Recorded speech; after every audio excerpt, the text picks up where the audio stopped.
Test.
Agenda item. Public comment will be allowed during, comments should be limited to the item at hand and per the commission rules of procedure. Should not include any rude or derogatory remarks, reflections as to integrity, abusive comments, and statements as to motives and personalities. I will now call this meeting of the Economic Development Finance Committee for April 29th, 2024 to order. Clerk, please call roll. Roll call. Wakes. Here. Lopez. Here. Burns. Commissioner Burns online.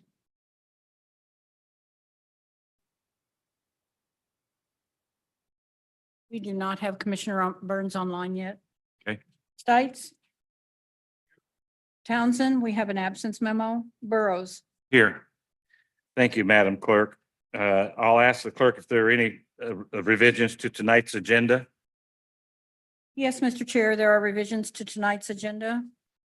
The WIFIA item has been removed and items 7, 8, and 9 have been added for the home field project.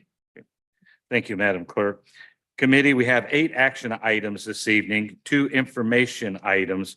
And first order of business, though, is the approval of minutes from the February 6, 2023 meeting. Is there a motion for approval? I move the approval. Wakes. I need a second.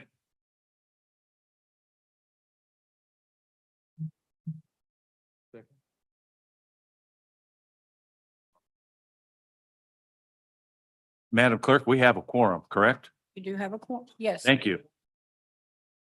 Okay, I need a second for the approval of the minutes. Is there a second? Okay.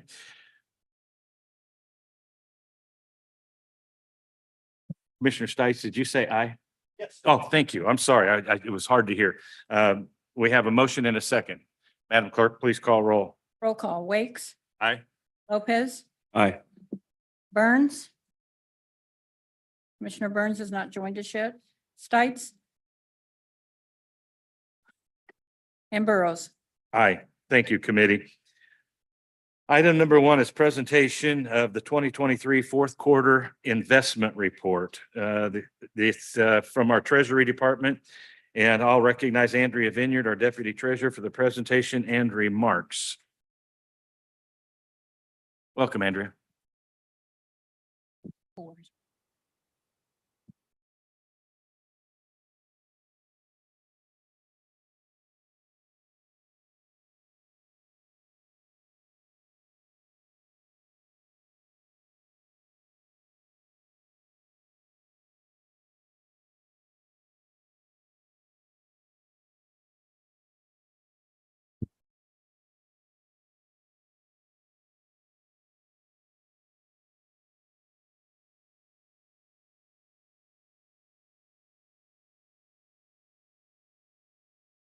Good evening, Andrew Vineyard, Deputy Treasurer and Cash Manager.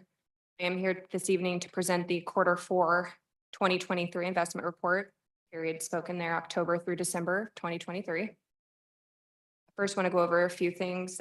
Days to maturity, they have gone down. In Q3, we were at 233 days. This last period, end of 23, we were at 186 days, with the average yield at 3.6%. And our portfolio is almost 50-50, a little higher in cash at 59%. And then our investments were at 41% of the portfolio. Next, for the key metrics, as I stated, the average yield was at 3.6. It did go up from Q3, which was at 3.19. Our target to beat for that Q4 of 23 was 4.79. So we beat that pretty well, excuse me. Total interest for the year earnings was 6.5 million. I do want to point out that that is the highest interest that we've earned in 10 years. The average per year in the last 10 is average about 2.9 million. The lowest I found prior to my position of taking over about 6 years ago was only about 751,000. So we have been trajecting positively with this last year, 2023, at the highest interest we've earned in the last decade. Of the portfolio that we find, we are sitting at about 55 million in the CDs, which are fully invested by the policy. And then we have about 22% or 67 million in agencies, which is obviously going to be lower than what we have. Our base policy is 50%. CDs tend to be the investment we go for. It is the most safe, if you will, lack of a better reference, in most of the institutions, including the small ones you see in the middle, the Argentine and UMB Bank ones, Community First, tend to throw us CDs before we get out to the agency level. And then we also have the cash sitting. And then during Q4, we were getting prepared for our first January distribution. So we were holding about 94 million for other tax districts to be distributed January 2024. Next is what actually occurred in 24 at the end, Q4 2023. We had 3 investments mature that were part of the long-term investments we did during the pandemic. Glad to see those come off. And then we also went out for bid and did 3 new investments at a much higher yield, quite the difference in 3 or 4 years. We did 2 agencies that were at a discount rate along with a discount treasury note, which is the longest one you see. Mishler Financial is new to our portfolio. They are a local agency that has gone through certification and is very active and engaged in our portfolio.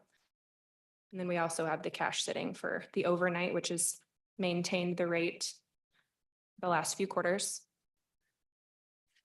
Last, I just wanted to go over the fund balances for cash for each component. As you see on the slide there, we've got 27% restricted for the capital projects.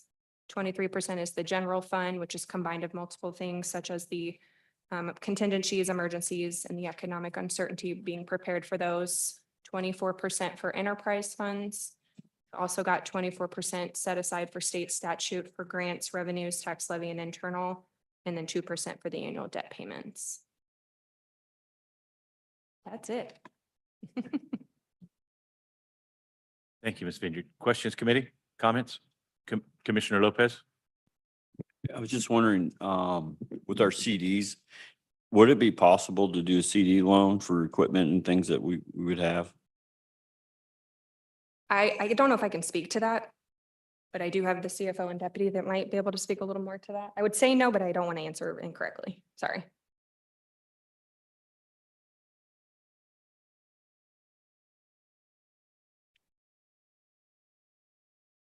Good evening, Debbie Johnsher, Deputy CFO. Could you repeat that again? Okay, so like personally, when I buy bass boat or trucks or equipment, I have the money, but I just put it in CDs and do a CD loan against it. And is that something that we could do as a municipality? I think we'd probably have to check whether it's legal to do that. I have heard of that where people have borrowed against their certificates of deposit. Typically, the interest rate is higher than what you're earning. I've heard 2% and sometimes even more. So I think we might have to check into that to find out if that is legal to do. I don't know if that's something that's permitted in state statute or not, but we could certainly check into it. Okay, just an idea I had. Can I interject? Mr. Wakes? I believe Mr. Lopez was asking because the interest rate, we understand that the interest rate is higher than what you were receiving. I think it was, what questioning was the interest rate lower than what we'd be borrowing otherwise? I believe that the interest rate would be higher on what we're borrowing versus what we're actually receiving Right. for the CD. That's usually the case, where your interest rate is higher than what you receive for your interest rate. But I think his question was because we have loans. He was asking were the loans better if you got it with through your CDs rather than getting a conventional loan or any other way in which you get your loans? Yeah, I don't know. We've never really looked at that. Like I said, I'd have to first check to see if that's even permitted as a municipality. We could certainly look into that. I'm just not sure if that's permitted, but we can certainly look into it. I would assume the rate would probably be similar to, I know on a lot of our lease finance rates that we did last year, they were at, I think in the 3 to 4% range. So I'm looking at a CD. If we've got a CD that's earning 4%, if your rate to borrow is 2% higher than that, then that would be a higher rate than what you could get through our lease finance. So, but we can take a look. But usually the dollars that are collateralized through that type of a process, you can't have access to them until that loan is paying down. That collateral becomes available as the loan is paid off. So I appreciate that. Any other comments, questions? Okay, I'll ask the clerk if there are any hands raised, any comments raised from the public? No comments were received. Anybody online raising a hand? No hands are raised. Thank you. Is there anyone in the audience who wishes to speak in reference to this item?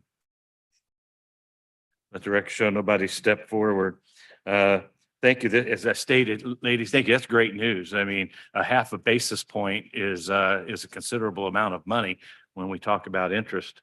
And hopefully with the continued rise of interest rates that our savings and CDs will continue to generate additional revenue. Appreciate it very much. Great news. Thank you. Thank you. Committee, this item is for information only. And that will take us to item 2, just as soon as staff gets relocated, gets situated, we'll go to item number 2, which will be for information only. Yeah.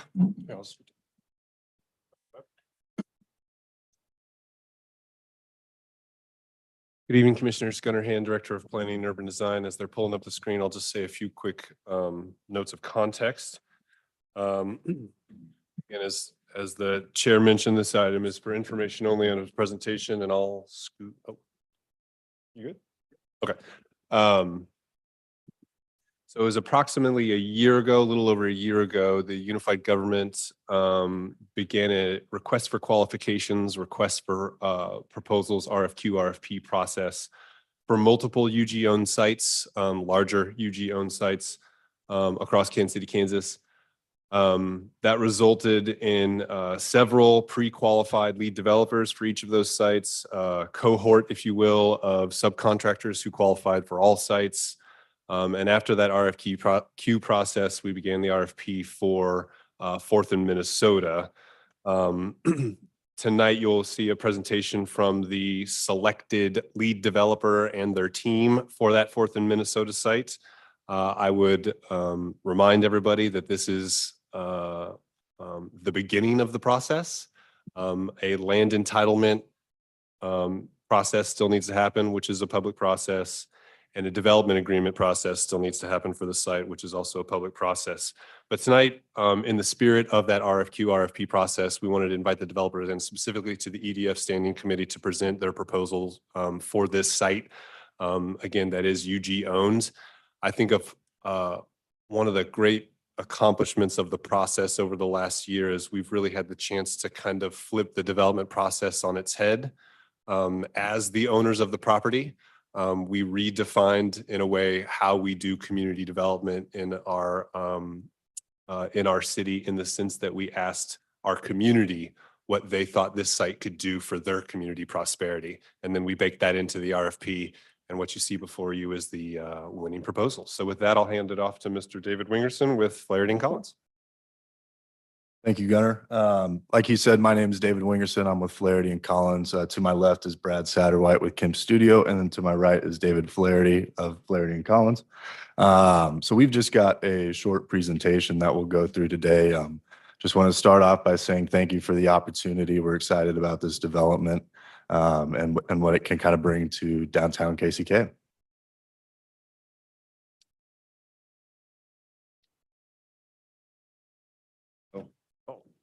I'll do it. Oh, yes. As David said, my name is David Flaherty, CEO of Flaherty and Collins Properties. Founded the company with Jerry Collins a little over 30 years ago. So we won't spend too much time, but just a little bit on our qualifications. We actually employ over 500 people, ranked nationally. And then in the Midwest, I saw a recent stat. We've done more mid-rise, high-rise type developments than anyone else in the last 15 years. We're unique in that we really only do public-private partnerships, which are more challenging, but that's what we do as a company and that's what we're set up to do. So what we're wanting to do here is really right in our sweet spot of what we do as a company. It's a heavy emphasis on multifamily. Typical development has a parking structure and has retail on the first floor, but it's always kind of heavy on the multifamily. Have an affordable division as well as what we're proposing here is really more on the high end side, but we do have an affordable division. So that's a very big part of our company and what we do. We're pretty diversified as far as we got construction expertise, architectural and engineering expertise, although we rely on outside architects for the true plans, and then development expertise as well. We're a long-term builder. We've only sold one property, I think, in the last 10 years. So we like, when we're into a community, we like to build and stay long-term. And that would be our goal here as well. just a few of the states, but we need to update this because we are building in Kansas right now, so we need to update that as well as Florida and Connecticut. But so pretty, you don't see us on the West Coast, but pretty much everywhere else. Just a few examples of developments that we've done. This one, I actually live in this one with my wife. We got rid of the house we lived in for 27 years, so we want some of the things that young people want, the walkability and then the ease of living in this type of construction. This was what public-private partnership with a grocery store and parking as well. This is one we just started construction on in Michigan City, Indiana, and it's similar type of construction to what we're proposing here. It's kind of a steel structure, metal stud structure.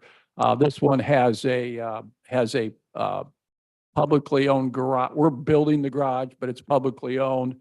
There's a transit stop here, so the garage needed to be oversized for all the transit riders in addition to our residents. So that one will come online in a little over a year. Here's another public-private partnership in downtown Cincinnati, similar size to the first phase we're talking about here. This one was a little bit different in the city, or an affiliate of the city built the garage, owns the garage, delivered us a pad, and we built on top of that pad. So we're kind of creative in different ways kind of to make the deals work. This is one in Columbus, Ohio, that is similar to what we're proposing here, kind of the metal structure that goes 12 stories, and then you can't really see it, but behind it is a wood structure as well. And this one has a city-owned garage that services, there's office and a hotel in the area that services that. So our most active market is right here. We're actually headquartered in Indianapolis, but we've got way more going on out here than we do back there. And a couple of developments that we've done here, I'll let David Wingerson talk about some of those in more detail. Yep. Thank you. Yeah, so the first one is obviously the Helm, which I hope some of you are probably familiar with. It's on the Kansas City, Kansas side of the river in what we call the Stockyards District, or the West Bottoms, as some people like to refer to it as, right next to the Rock Island Bridge. So that's 224 units.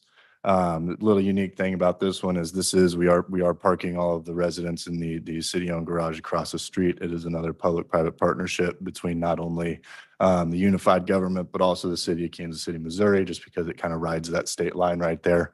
I will say it's not mentioned on this presentation, but we are looking forward to starting a phase 3 down there. So be ready for those plans and submittals to come out hopefully soon. The first kind of project that brought us to this market is this project here. It's called the Heights at Linden Square in Gladstone. This one is 228 residential units. And then there's 10,000 square feet of commercial space. So a little unique factor in this one was the city actually master leased the commercial space from us from day one. They wanted a strong commercial tenant in that building. They did end up getting one after a matter of time. And that property has stayed about 95 to 97% occupied since the day we built it. The second property in Kansas City is Union Berkeley Riverfront. So this is down by the women's soccer stadium that was just built on the Kansas City, Missouri River.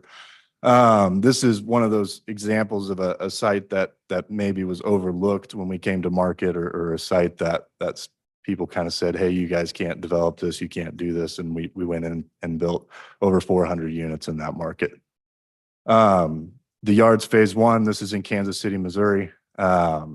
Again, another public-private partnership where we were able to utilize an existing city-owned asset in the parking structure, and added an additional kind of 200 plus residents to the market.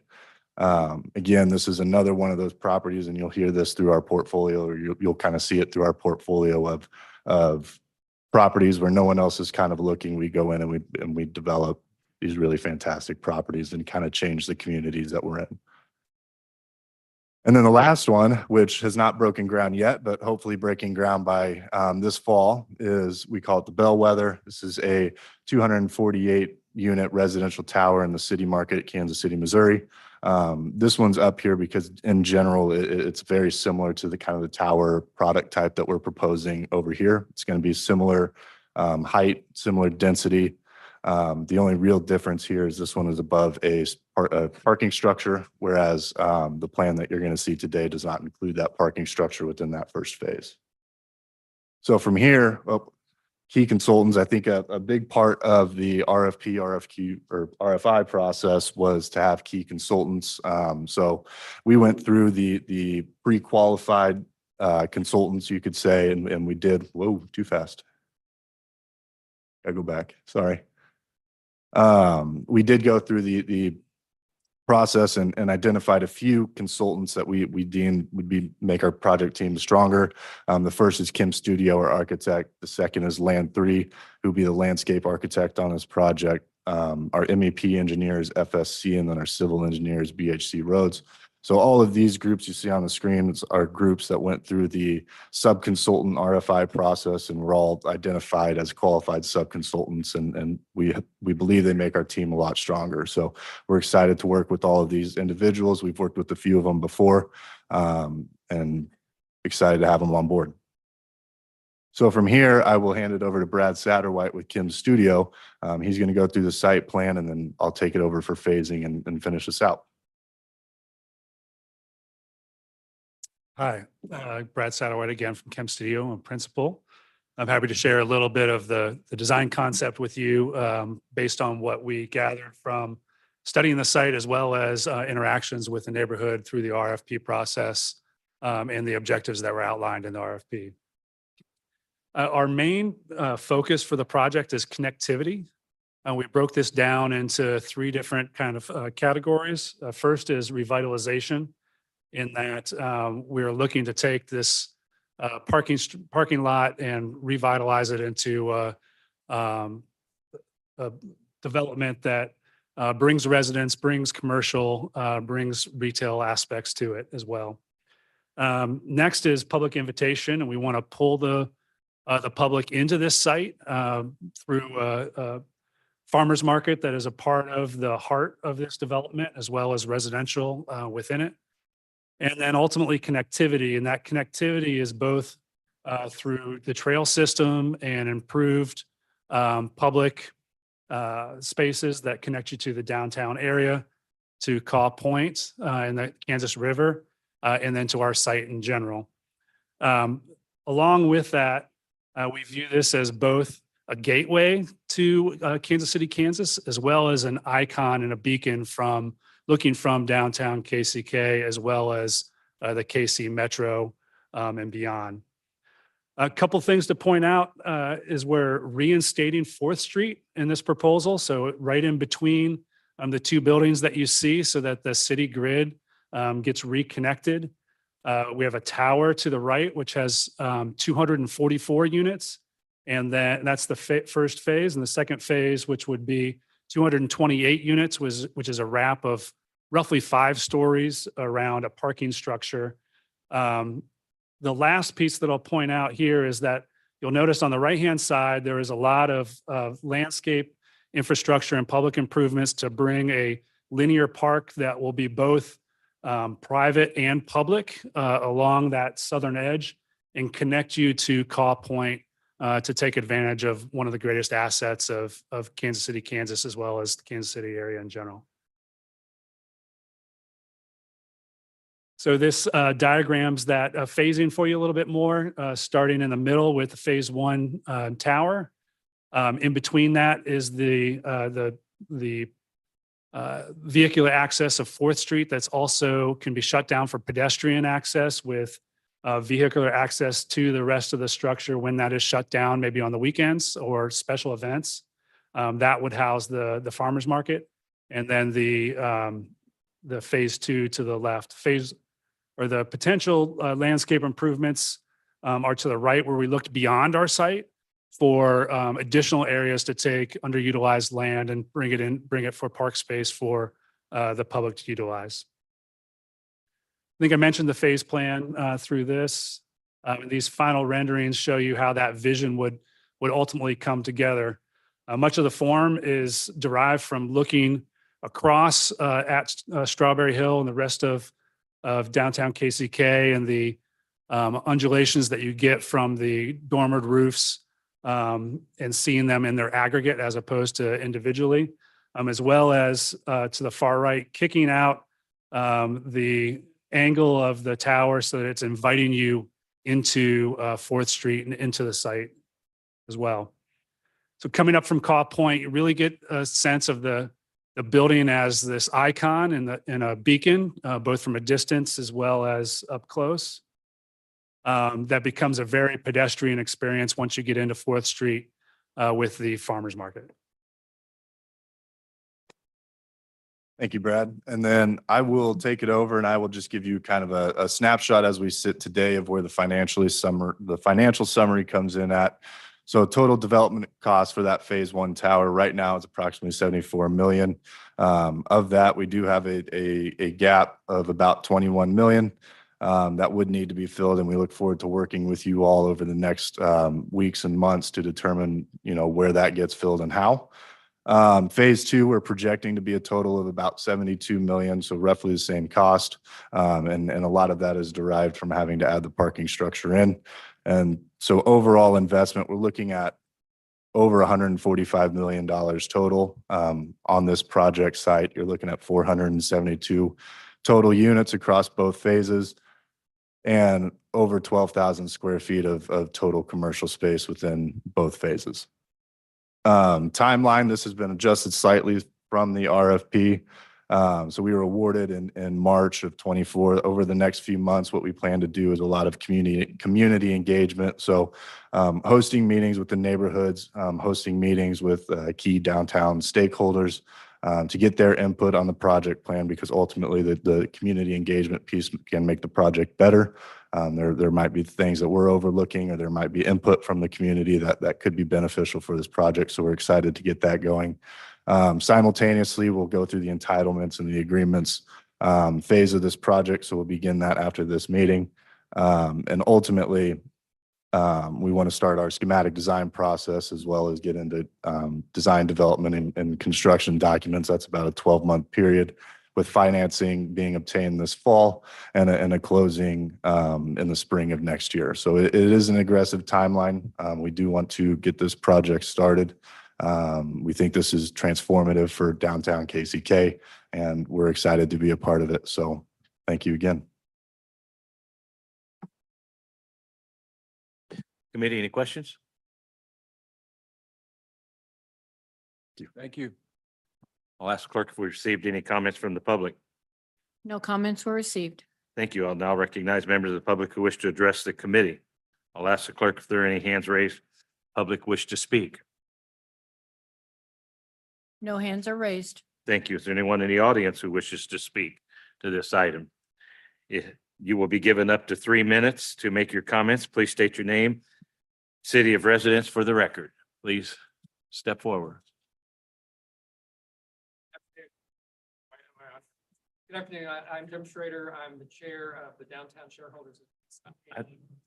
Is it green? There I am. There it is. Hello. I'm Jim Schrader. I'm the chair of the Downtown Shareholders of KCK's Housing and Economic Opportunity Committee. The folks here who are making the presentation, we're aware that our criteria recommendations were a part of the RFP that went out, and we're really eager to continue to work with you during the community involvement process. What you're presenting is very exciting, and our businesses downtown are eager to cooperate with you so that you can enhance what we're doing. So again, thank you so much for your presentation, and we look forward to working with you. So thank you. Thank you. Is there anyone else who cares to speak? Okay. Hello, my name is Jamia Warren of Kansas City, Kansas. I'm a Wyandotte resident. I just had a quick question about just affordable housing. You guys did mention that there will be a certain percentage for affordable housing. Like for us of those of the Wyandotte County residents, we already, don't receive a lot of income. What does the rental rate look for those properties, and even the affordable housing? How do you guys measure that? Or is that a certain application process, or will you be working with Section 8 housing? Just the whole affordable housing measure, did you guys take that in accountability when thinking about the pricing?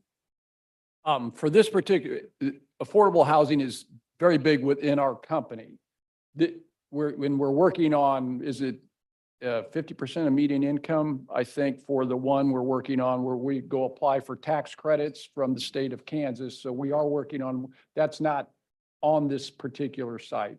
So this one is geared more towards, you would put it more in the workforce housing category, kind of the 80 to 120% of median income versus the true low income housing, which is generally considered below 60%. So what would the average rental rate be for one of these? units? David, you know what the average rental rate would be? Yeah, so in our initial underwriting, the average rent was about 1,600 For a one bedroom? for the whole property. So between studios, ones and twos, So to get into a studio would be like 1,200. 1075. So you would need an income of 30. 3 times that, yeah. About a third of that. So if you made $40,000, you would be able to qualify financially to live in this development. The other stuff we're talking about, it can be much lower in income. Okay, thank you.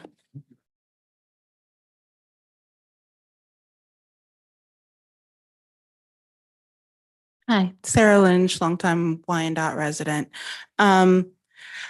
With those guidelines in mind, how is it, since because we have such a large aging population and population with fixed income and homelessness and housing security are large issues in our community, how does this property plan to serve the residents of Wyandotte? I understand the magnet portion of it, where you're trying to bring people in to patronize the businesses, and that is definitely a huge consideration. However, I like to know how you guys plan to help serve the people of Wyandotte when 1,600 for a studio is probably not going to serve the average family that's in our county.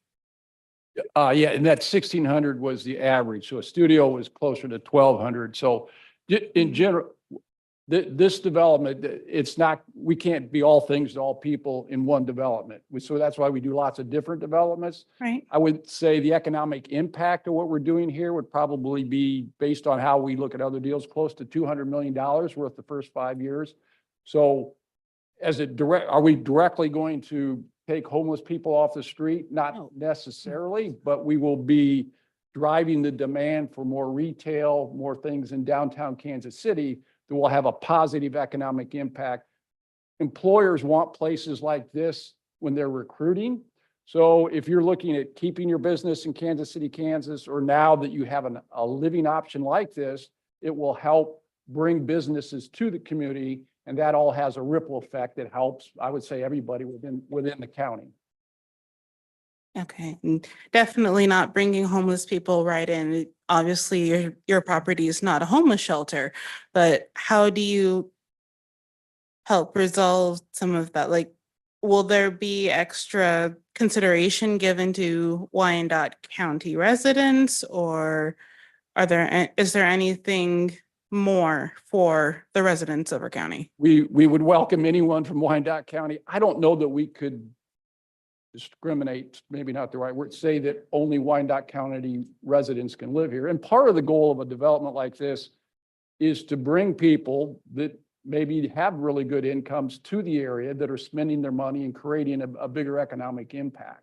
So it would be people not just in the county. If they're moving to the area, maybe it'd be nice to get them to live here versus somewhere else. I see. On the planning side, one thing I might point out is, as we heard, listening to some of the public input during the process prior to submitting the RFP is to find opportunities for amenities that bridge the generational gap that occurs. So, and some of that, sometimes that has financial gaps that go along with it. So from the tower to a 5-story portion of the development, there'll be a wider range of cost of unit types that can fit different economic levels. In addition to that, we listened to some of the input so that there are either park spaces that are micro parks, larger parks that can appeal to, say, an older person that may have a grandchild that they want to be able to sit and watch play and participate in the exterior or outside. We're incorporating spaces like that too. So I can't speak to what that financial realm will be up and down, but we did look at the needs and try to provide a framework that allows a wider range of economic and generational appeal and the ability for them to be housed here. Let's see. I would also just add, Gunnar Hand, Director of Planning and Design. Again, as I mentioned earlier, I also just add that this is just a quick presentation of the project proposal. There are still two public processes that have to be gone through, which will come down to the vote of the Board of Commissioners. So if affordability, and this goes to the other woman, I apologize, didn't catch her name ahead of time. If affordability was an issue that was still of concern, there's still opportunity to provide that input to your elected officials and have that potentially be a part of this project. Great. Thank you, gentlemen. Thank you.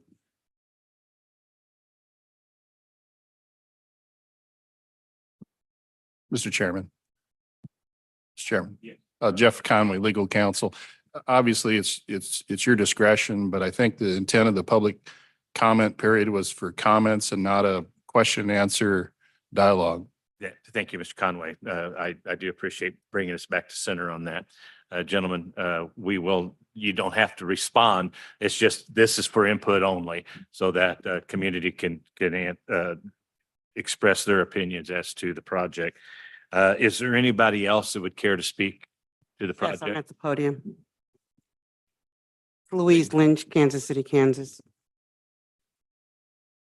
I'd like to speak to in regards to what was just spoken about, the incomes and the fixed incomes, but more than that, how many of these units are going to be fit for people that are disabled, mobility disabled, and sight disabled, as I am 93% blind. How would I be able to attain one of these units if need be? And we are on fixed incomes. So if the apartment costs are so high that they bid our income, how do people who are here already take part? Because it sounds more like gentrification and moving us out and not giving us a fair shot at partaking in these amenities and parks with our grandkids or us enjoying them. Seems a little bit one-sided and unfair. Thank you. Is there anyone else who care to speak to this item? Please come forward, state your name and address. You have 3 minutes. Hello, everyone. My name is Corey Hall, Kansas City, Kansas, Wyandotte resident, 3310 North 37th Street. And I understand that you do not have to speak on this, but you were talking about the availability of space based off of income level. And we do know what the income level mean is for Wyandotte County. So, but what are some other possibilities that might come from this plan, such as jobs, anything like that? Because right now, it's a little lopsided in my opinion. So if we can't live there, maybe we could work there. Is that something that could actually take place? Thank you for that.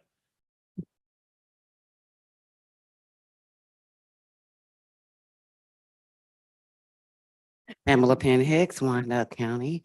You mentioned two things that what I wanted to ask about. You said that there is a financial gap in your phase one, and that's part of your public-private partnership. That 21 million, are you expecting that to come from the county, from the community, as part of our taxes? Ms. Hicks, if you have, That's a question for consideration. thank you. Answer, please. And the second issue that I wanted to raise is that when you have this kind of property development in the area, do you look forward to doing some additional pieces that would be affordable in the area? And so it would be a way to bring some of the people who live here in Wyandotte County to have access to that.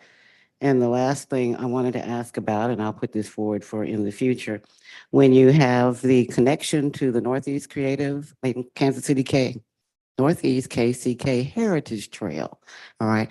Are you all doing that part, working in collaboration with that plan? Is that all just part of it? And the very last thing I wanted to ask about is, do you have minority participation set asides in this project? Thank you, Ms. Hicks. Is there any, okay.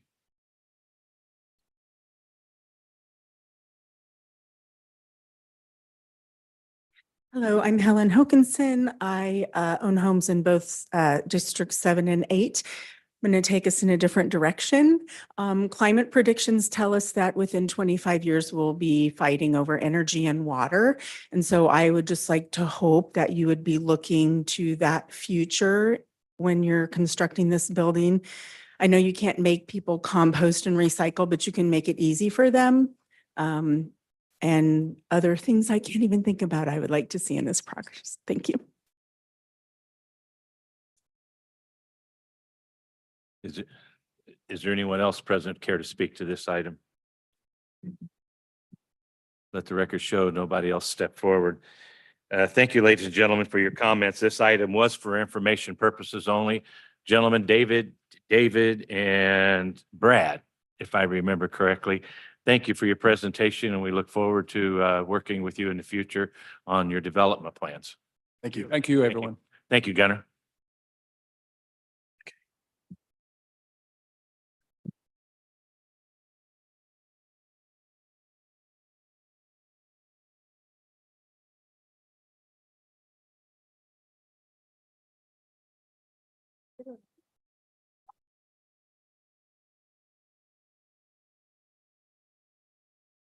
We'll wait for our personnel to change around here just a minute before we head to item number 3.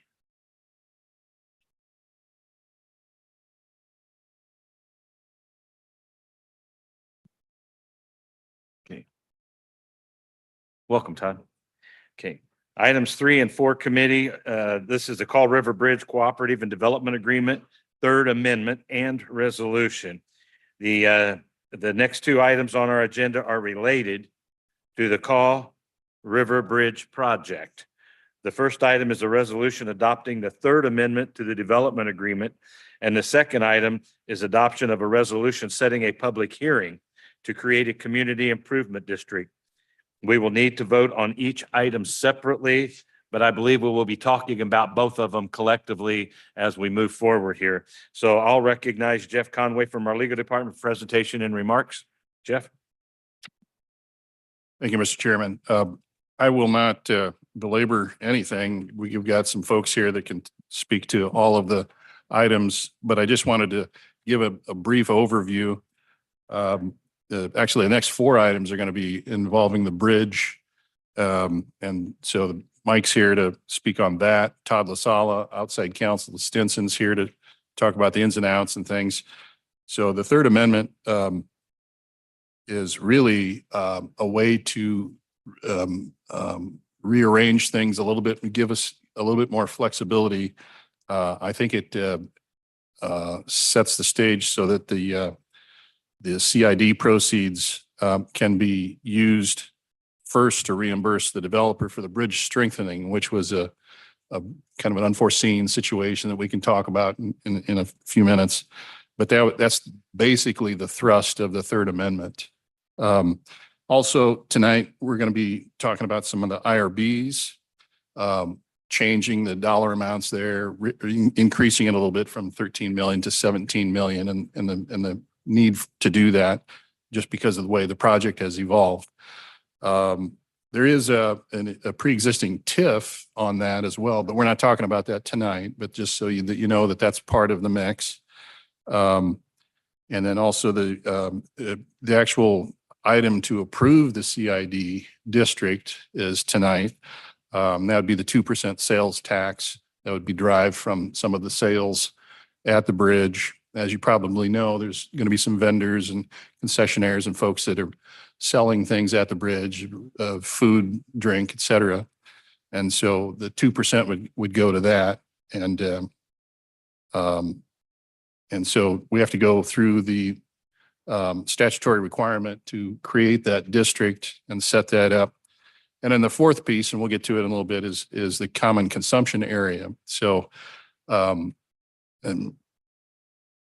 essentially what's going on there is the entire bridge is going to be deemed under the statutes and it would require us to adopt a resolution that creates the common consumption area.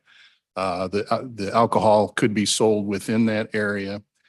Just think of it in terms of if you go to one of the vendors and you buy a beer, then you want to stroll around the bridge, this would allow you to do that, but just on the bridge. And so there'd be some parameters and some guidelines, and ABC would be part of the regulation and things of that sort. But it's been done before in other places. We just did it a couple of years ago in allowing the Legends to create a common consumption area out there. This would be similar, only it's never been done here on a bridge.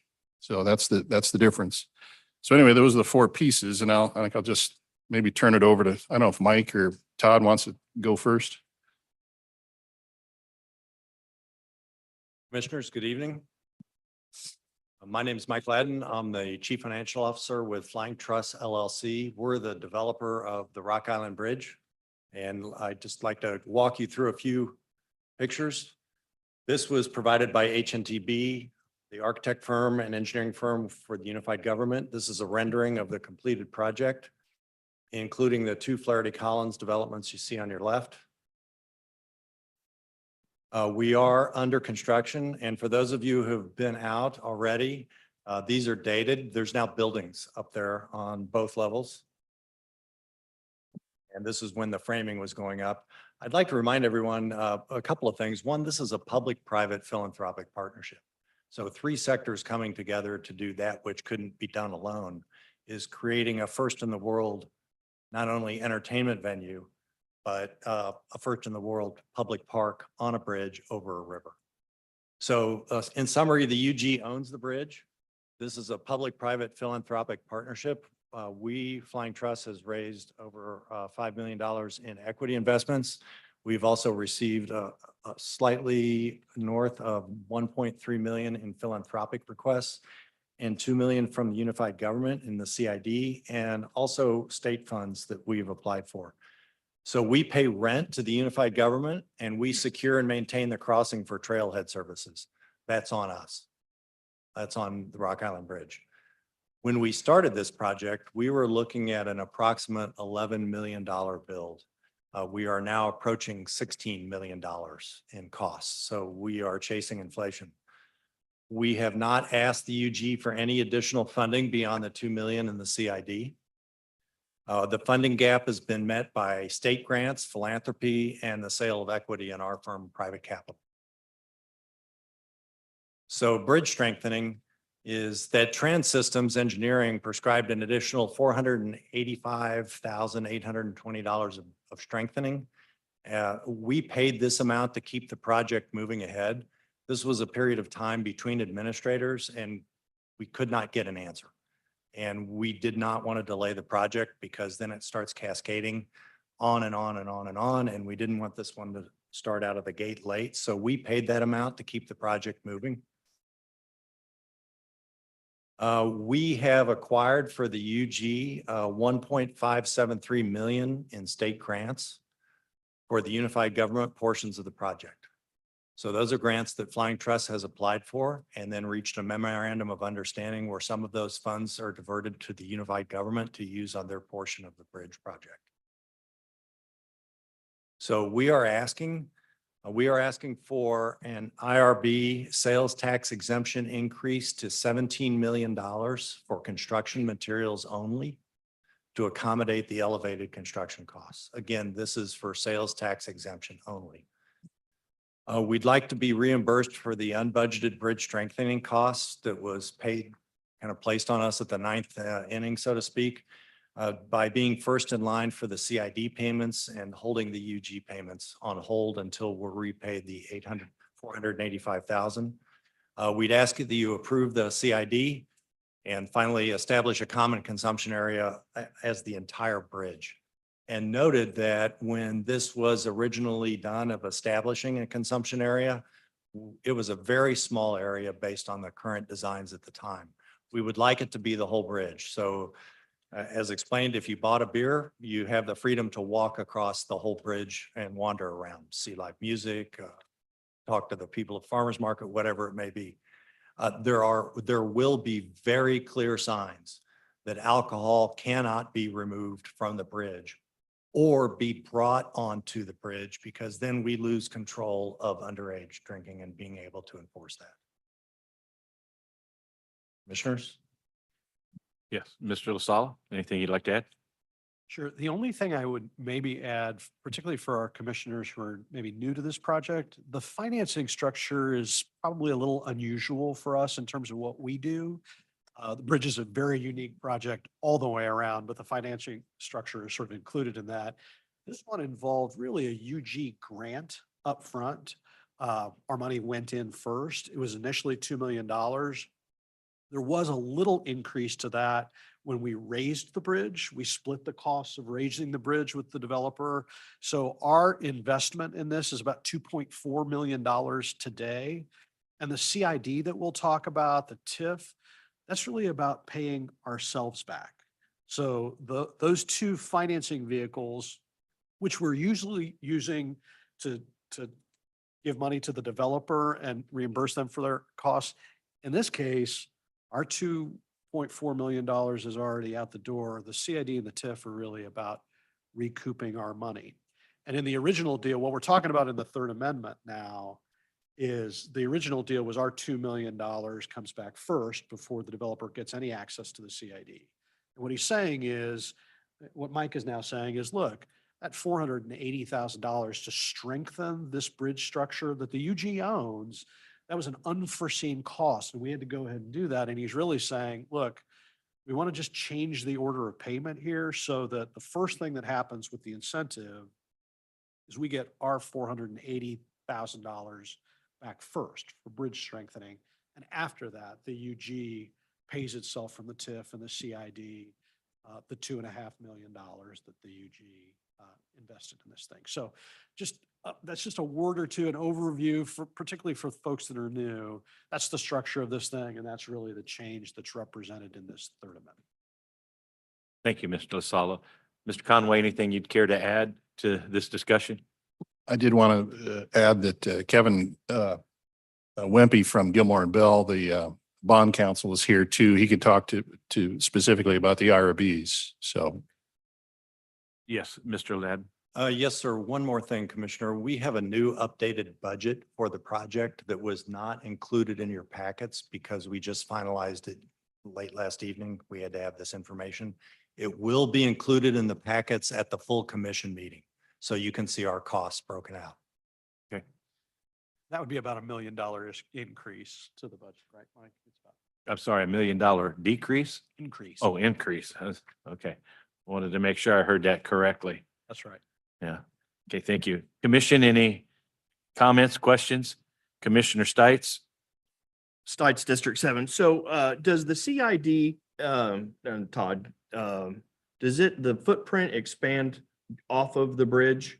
Yeah, just yes, it Okay. does a bit. It just goes really to sort of the landing spots on either side of the bridge. Okay. So it doesn't go over into the west bottoms and pick up other things. It's really things related to the bridge, but the answer is yes, it goes beyond the bridge. Because I remember in a presentation or some discussion that there might be, there was talks about skydivers, zip lining, those types of things. So that point of sale, would that potentially be inside that CID footprint? Could be, but I'll ask Mike about. I really can't address that. We know the developer who's planning on doing the zip line, and then so far has been green lighted with the engineers and the Corps, and they keep going down that path. I don't know where their point of sale will be or where it will take place. That's not my wheelhouse. Okay. Apologize. All right. Thank you. Commissioner Lopez? Yeah, I was looking at your description. Hang on. Removal and disposal of your old railroad ties. Did you guys ever get any money back on those when you took them to the metal recycle? Them suckers are bringing a lot of money. Railroad ties, the wood ties. Well, no, not the ties. I'm sorry, the old tracks. The old tracks, we kept the old tracks. For a couple of reasons. One, they had the years stamped in them. Mhm. That we had 1904, 1905, 1920, 1921. We're recycling that rail to use as a footrest in the public areas and the private areas of the bridge for people to put their feet up on. So we're recycling the metal. Sweet, that's phenomenal. That's, yeah, great savings. Yes. Mr. Wakes? I asked the rationale for the question, Mr. Stites, Commissioner Stites. You asked the question regarding, what was the rationale? Well, because I guess if it's question and answer. Go ahead. CID. Right, because there's a 2% additional sales tax increase on that whenever it's sold. So where that would go to pay off the CID.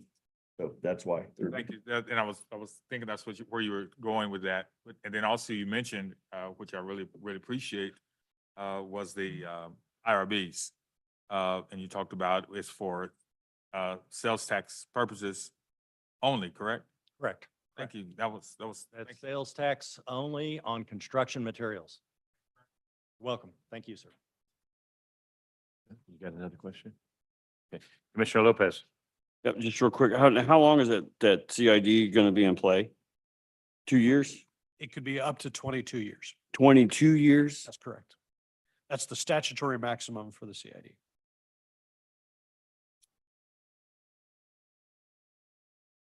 Okay, thank you. Any other comments, questions? Okay.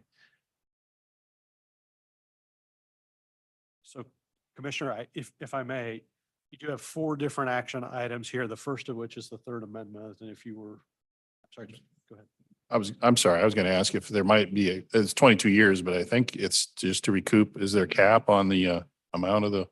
There is a cap. The way the CID works is that it's all about us getting our money back first. If there is extra, if we amortize before the end of the 22 years, meaning if we get fully paid back before then, there is the ability for developer to use some of the money in the last several years to recoup its costs from the CID. Now, that is not true of the TIF.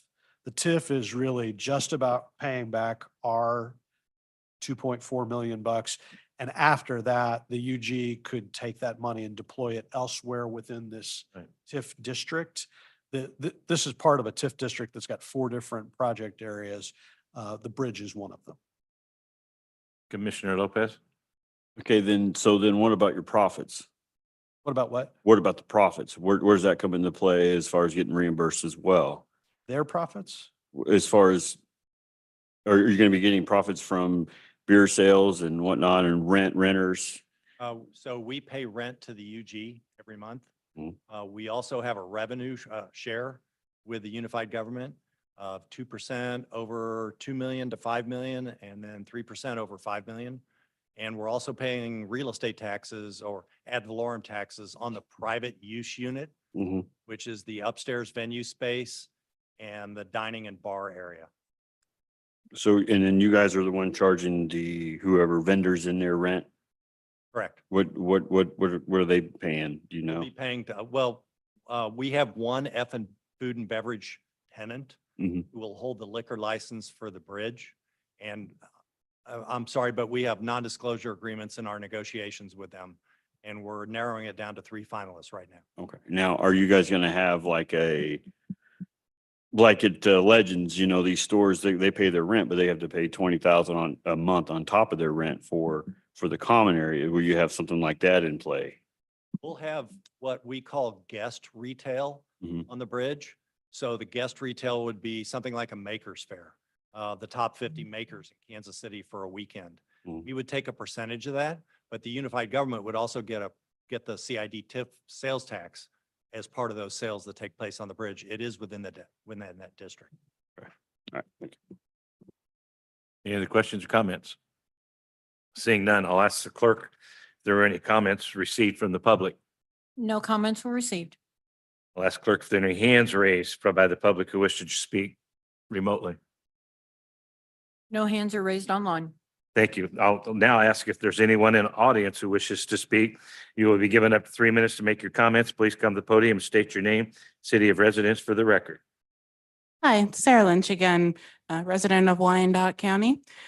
First, the first consideration that comes to mind in listening to you speak are safety considerations.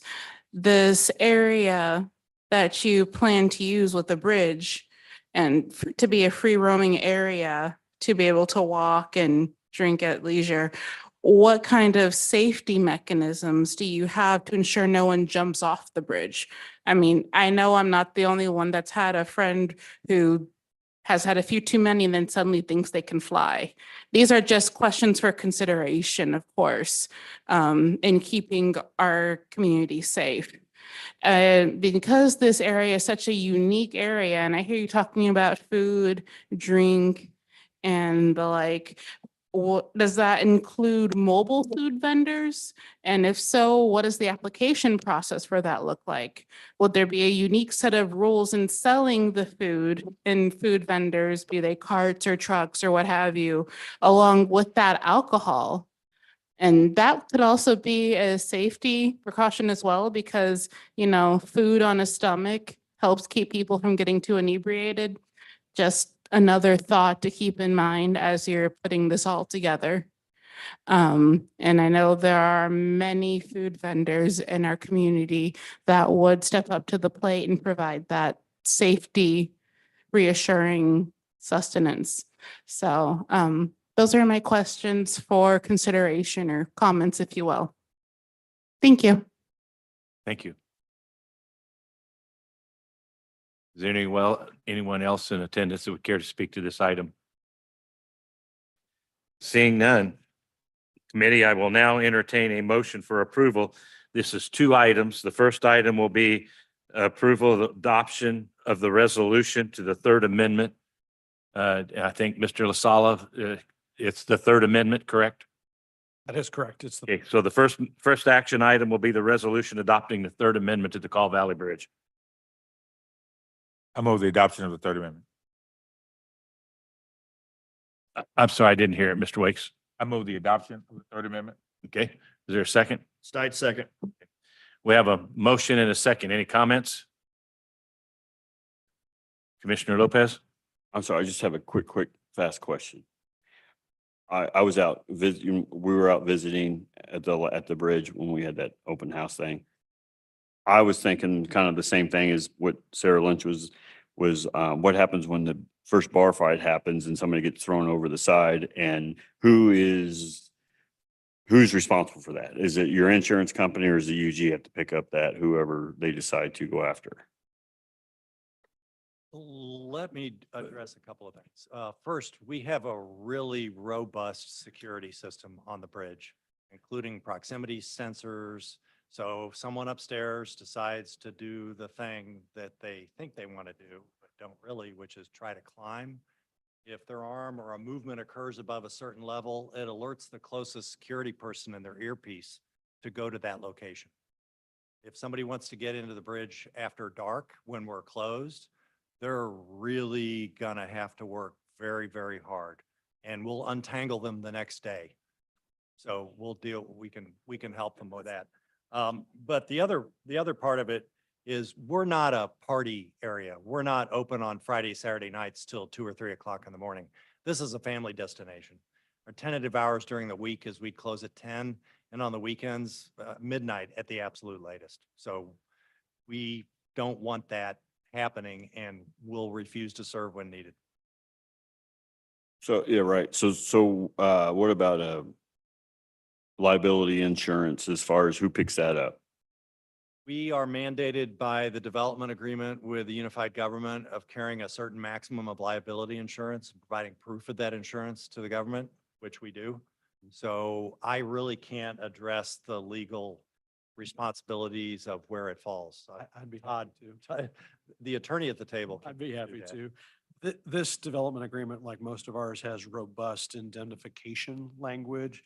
So in the eventuality that there are issues and we were to be sued over things that don't really have anything to do with us, we would be pointing at those indemnification provisions and those insurance provisions that we're talking about, so that it's not us that's ultimately responsible.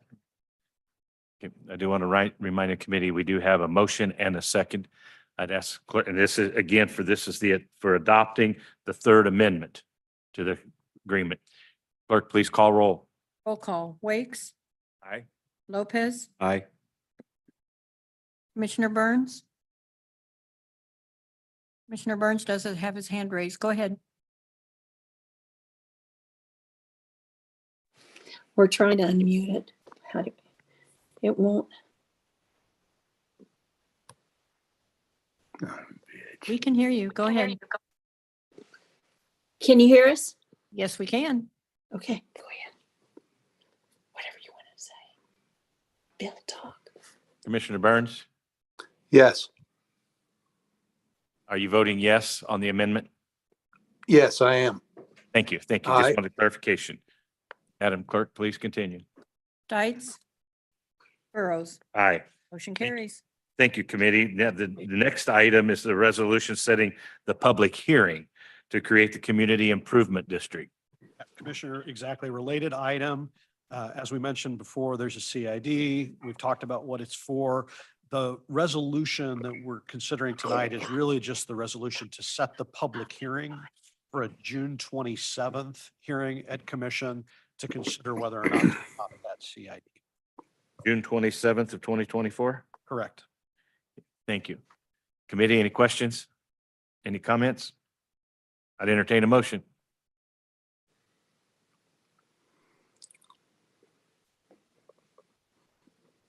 Mr. Burns, Yes. anybody? I'd entertain a motion to approve the resolution setting the public hearing. So move. Okay. Second. Okay. We have a motion and a second. Clerk, please call roll. Roll call. Wakes, Aye. Lopez, Aye. Burns, Aye. Stites, Burrows. Aye. Motion carries. Thank you, committee. That takes us to item number 5 and 6. And these two next items are related, just like these first two were. And if I remember correctly, the first item is a resolution with the intent to issue the IRBs, which you said from 14 to 17? 13. 13 to 17 million. Is there anything you'd like to make any comments? That's really it. This is about the increased cost of the budget. A reminder that this is not for tax abatement purposes. This is really about exemption of the sales tax on construction materials. But as those costs have gone up, to try and stay over the budgeted amount, they're asking to go from 13 to 17. Before I move forward, I do need some clarification. Mr. Conway, we discussed all 4 of these items within the conversation, but this takes another, do I need to do another public hearing on these 2 items? Yes, I would say so. Okay, and that's fine. I'm willing to do so. I just wanted to ensure that we're all on the same page. The fact that I brought it up to the next item. Jeff, you want to go over the presentation, any remarks in reference to the commission if you have any? I really don't. It's just, it comes down to that dollar amount. Okay. Just increasing the dollar amount. And it's for the sales tax on construction items, That's correct. equipment. That's correct. Yeah. I'll ask the clerk if there are any comments received from the public. No comments were received. Thank you. I'll ask the clerk if any hands are raised by the public who wish to speak. No comments are raised online. Wonderful. Thank you. Is there anyone in the audience who wishes to speak this item? Let the record show nobody step forward. Committee, I will now entertain a motion for the approval of item number 5, a resolution amending the resolution of intent to issue IRBs, industrial revenue bonds, for the benefit of Flying Trust LLC. Like second. We have a motion and a second. Clerk, please call roll. Roll call. Wakes, Lopez, Aye. Burns, Aye. Stites, Burrows. Aye. Motion carries. Thank you, committee. We have one more action item dealing with the bridge, and that's now, I would entertain a motion for adoption of the resolution establishing the common consumption area within the Rock Island Bridge only. Move for approval. Second. We have a motion and a second. Clerk, please call roll. Roll call, Wakes, Aye. Lopez, Aye. Burns, Aye. Dietz, Burrows, Aye. motion carries. Thank you, committee. Mike, thank you very much for being here. Mr. Ladden, Todd, thank you. You, sir. Thank you, Commissioners. Committee, we have just a little bit more work. There's next 4 items. We're going to wait for some people to change out. Item 7, 8, and 9, along with 10, will be the Second Amendment to Assignment, Assumption, and Restated Development Agreement, an ordinance authorizing Community Improvement District, Series 2024A, and ordinance authorizing Community Improvement District, Series 2024B, and resolution for the Atlas 9 Industrial Revenue bonds. And we will take those one item at a time. They'll probably go through them collectively like we did with this one, but we will take each item as an individual action item. There will be 4. So I would recognize Jeff. Sure. Conway, our legal. Yep. Opening comments. Thank you, Mr. Chairman. Jeff Conway, legal. And again, I'll just do an overview and then leave it to the experts to fill in all the gaps. So there's these 4 items. First item is the Second Amendment to the Development Agreement. And probably the easiest way to explain this is that we need a little bit more flexibility. We, as in the UG and the developers and everybody. So there was some slight changes. We had Big Shots Golf, but now that has shifted to Top Golf. So Top Golf needs a little bit more time to make those effectuate the standards and things of that sort. So they need a little bit more time. So we needed the flexibility to build that in. There also is movement to establish an arena in that area. A lease has not been signed quite yet, so we need a little bit of flexibility there. That as should that and probably will come online, we need to build that in as well. But we can't count that chicken quite yet. As well as Top Golf, we can't quite fit that in yet. So we needed some flexibility to add them as we go along.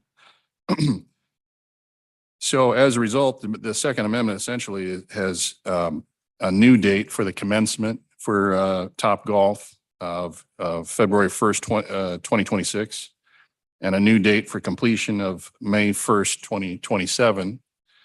And then the CID bonds, there's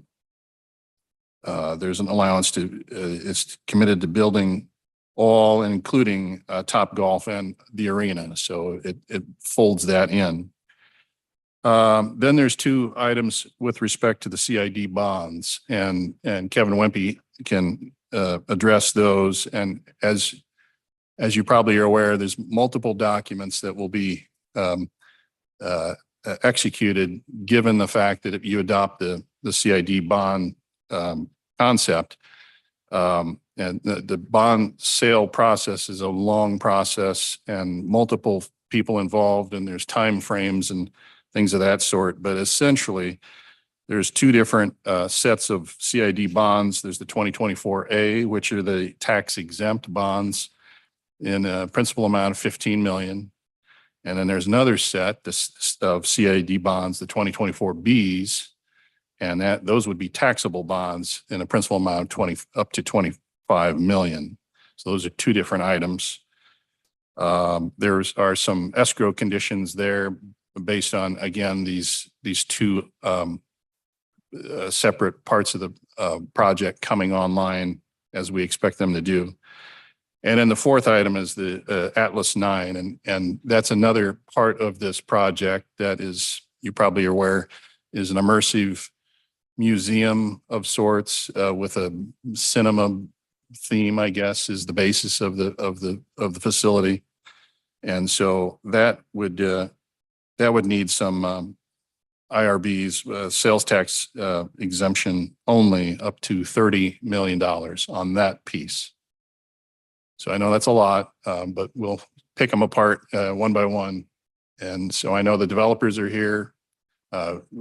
Richard Napper, Kevin Wempe with bond counsel, Todd LaSala, outside counsel, and Kurt Peterson with Pulsinelli with the developer. Gentlemen, who wants to start?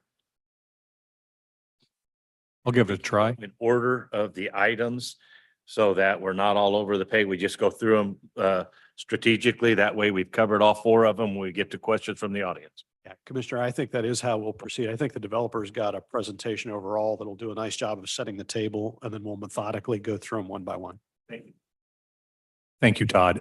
Thank you, everyone, for the time this evening. We truly appreciate the consideration. I also want to apologize for the voluminous nature of all the documents you have. There are quite a few, and we've been working on this for a long time. I'm also certain that this is probably the last part of the documentation for tonight that hit your inbox at the end of last week. And again, we certainly appreciate you taking the time to hear us tonight.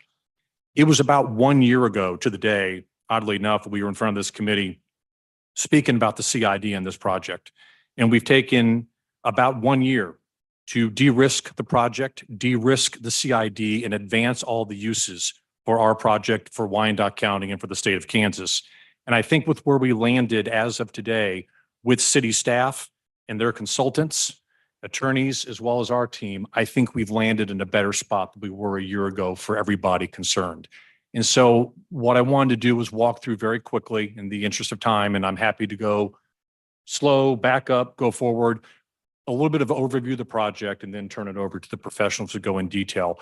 I did want to point out that Kurt Peterson with Pulsinelli, our counsel, is here, as well as Mark Moberly behind me with Sunflower Development Group. They are our partner on the Margaritaville Resort Hotel that is well under construction right now. So with that, I think I will just page through here quickly, and please stop me with any questions. The CID bonds that we're contemplating tonight and would ask for your approval on, we are not taking any existing revenue or future revenue from Wyandotte County. The contemplated bonds are non-rated. They do not have a pledge or a guarantee from Wyandotte County. The contemplated bonds are solely repaid from taxes that we are imposing on our facilities. And as we are a star bond district, there is an enormously large percentage of our patrons that are going to come from out of county and out of state.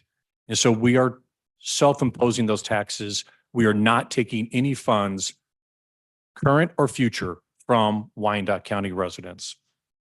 These contemplated bonds are necessary in this environment to attract the high quality and coveted users that you see there today and that we are planning to bring to the project. This is an overview of the master plan. It identifies all the current uses and the users that are under construction and will be under construction shortly. And again, happy to disseminate this to everyone here separately. Home field is part of this CID, is our showcase center. And this is a facility that's 150,000 feet. And for those of you that were at the ribbon cutting last week, we hope you were impressed with what you saw. This is the finest youth indoor sports complex in the country. There's nothing that comes close. And we will be activating this on the weekends and on the weekdays year round. And what is on the screen there, that's the number of teams that are under the home field umbrella. These teams will be practicing at our facilities, both the indoor facility and the baseball facility, when tournaments are not in play. So we'll be bringing people in from all over the metropolitan area, from Wyandotte County to Miami County and all the counties in between and around, to practice at our facilities. This is a aerial shot of the home field showcase center that just opened. Another shot for you. These are actual images from the inside of the building if you've not been in it. And if there's anyone that has not been in it, would be happy to give you a personal tour of it. It's pretty incredible. More imagery of the inside, strength and conditioning inside for all the athletes. This is a partial listing of the events currently booked for 2024. The facility is full the rest of the year.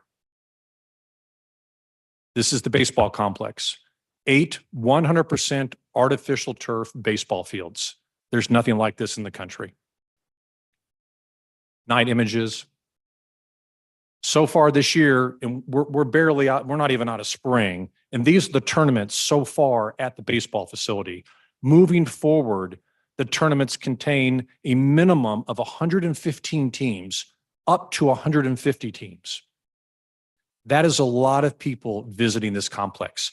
This past weekend, between the baseball fields in the indoor showcase center, we had 225 teams over the weekend, almost 7,500 visitors.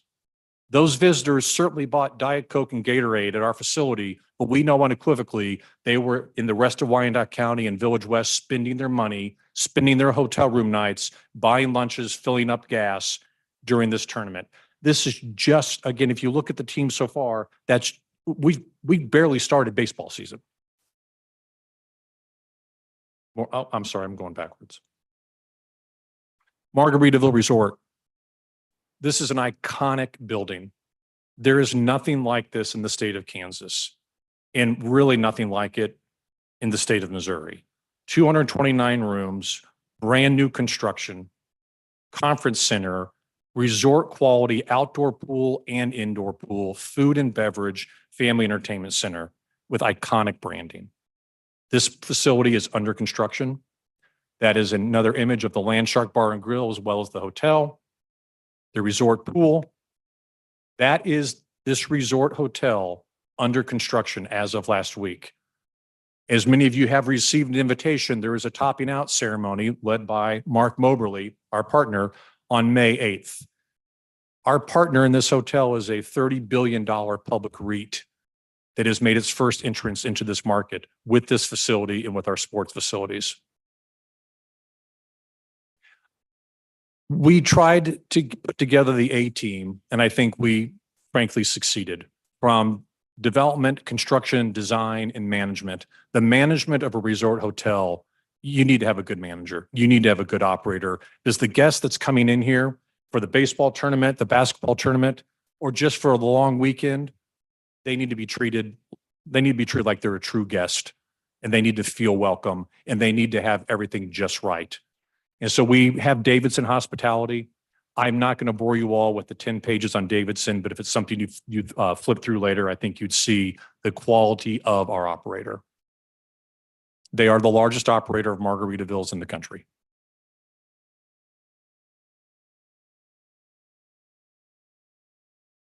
JD Power winner as well, 2 years in a row.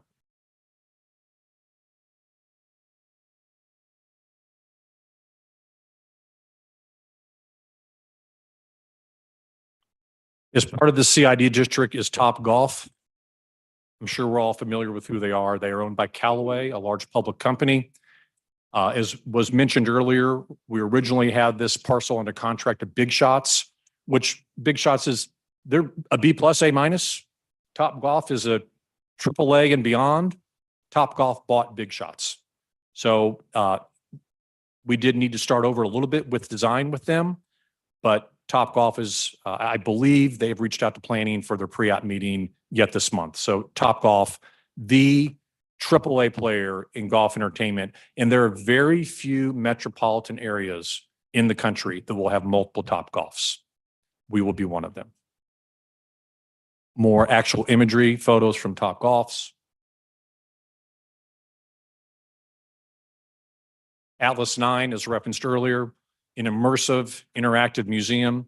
This facility is under construction right at the corner of 98th and State with a delivery July timeframe of next year.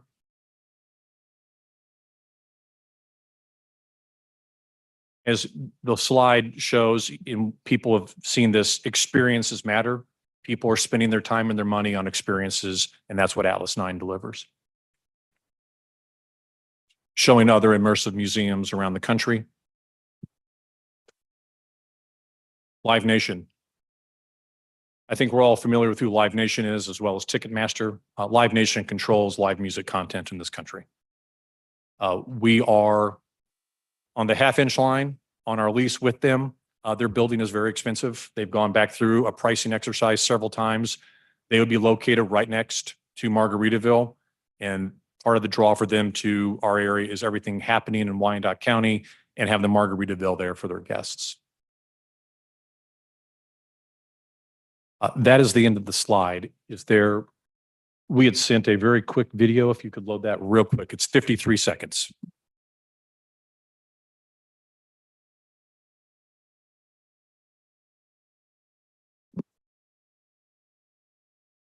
This is a video from the ribbon cutting last week at the Home Field Showcase Center. And if there's volume, that'll be fantastic.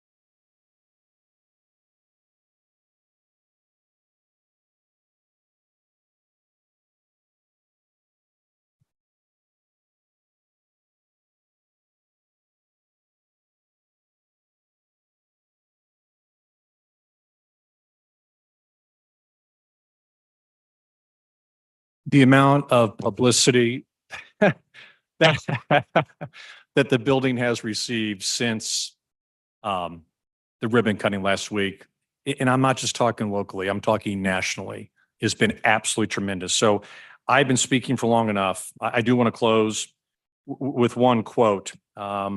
It's from last week at the ribbon cutting. And I'm knee deep in youth sports. I've been all over the country. And what we have here truly is unlike anything else in this country. And we were fortunate last week to have Lieutenant Governor Tolan speak at the ribbon cutting, be part of the ribbon cutting. And part of the quote that was picked up by one of the local news outlets was, and I'm quoting at this point, "This is the kind of facility that for years has drawn Kansans to other places, typically on the coasts. But now that we have our own space that is better than what they've got, and it's a magnet for new visitors and new spending into Kansas," end quote. We could not be more excited about what we have going on at Home Field in this master plan.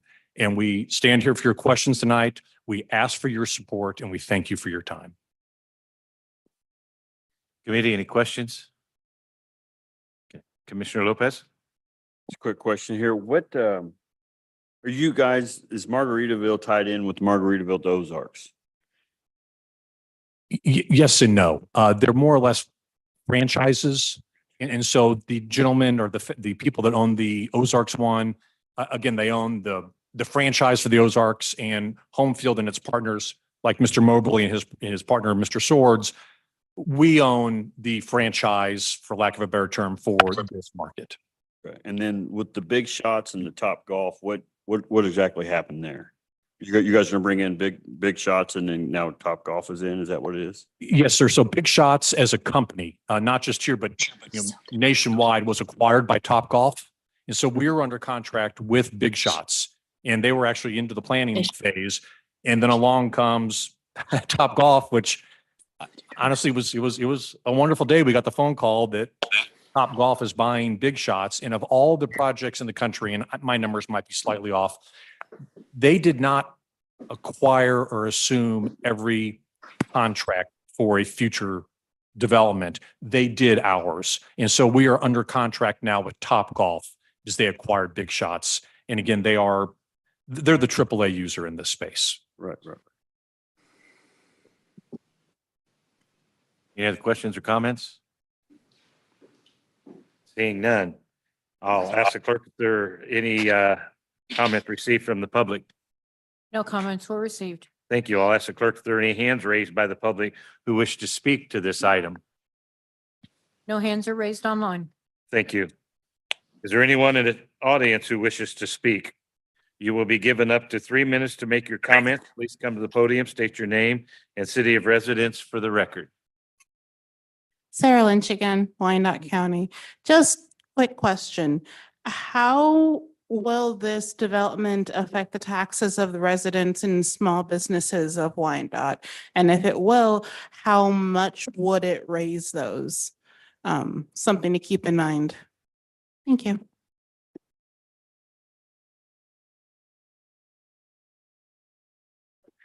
Good evening. So I'm really excited about, my name is Alma, Dr. Rosas Hall. I am a longtime resident here in Kansas City, Kansas, and a former coach. So I'm excited about all the sports and everything that you're bringing in without any tax revenue, which is really nice. The question that I'm having, I'm gonna have about 3 questions within one, and I apologize for that. One is, are you going to offer any type of scholarships, any type of outdoor outreach programs for our students out here in the urban setting? And how would that look like? Also, how are you planning to go into our schools and our community to improve our student athletes? As a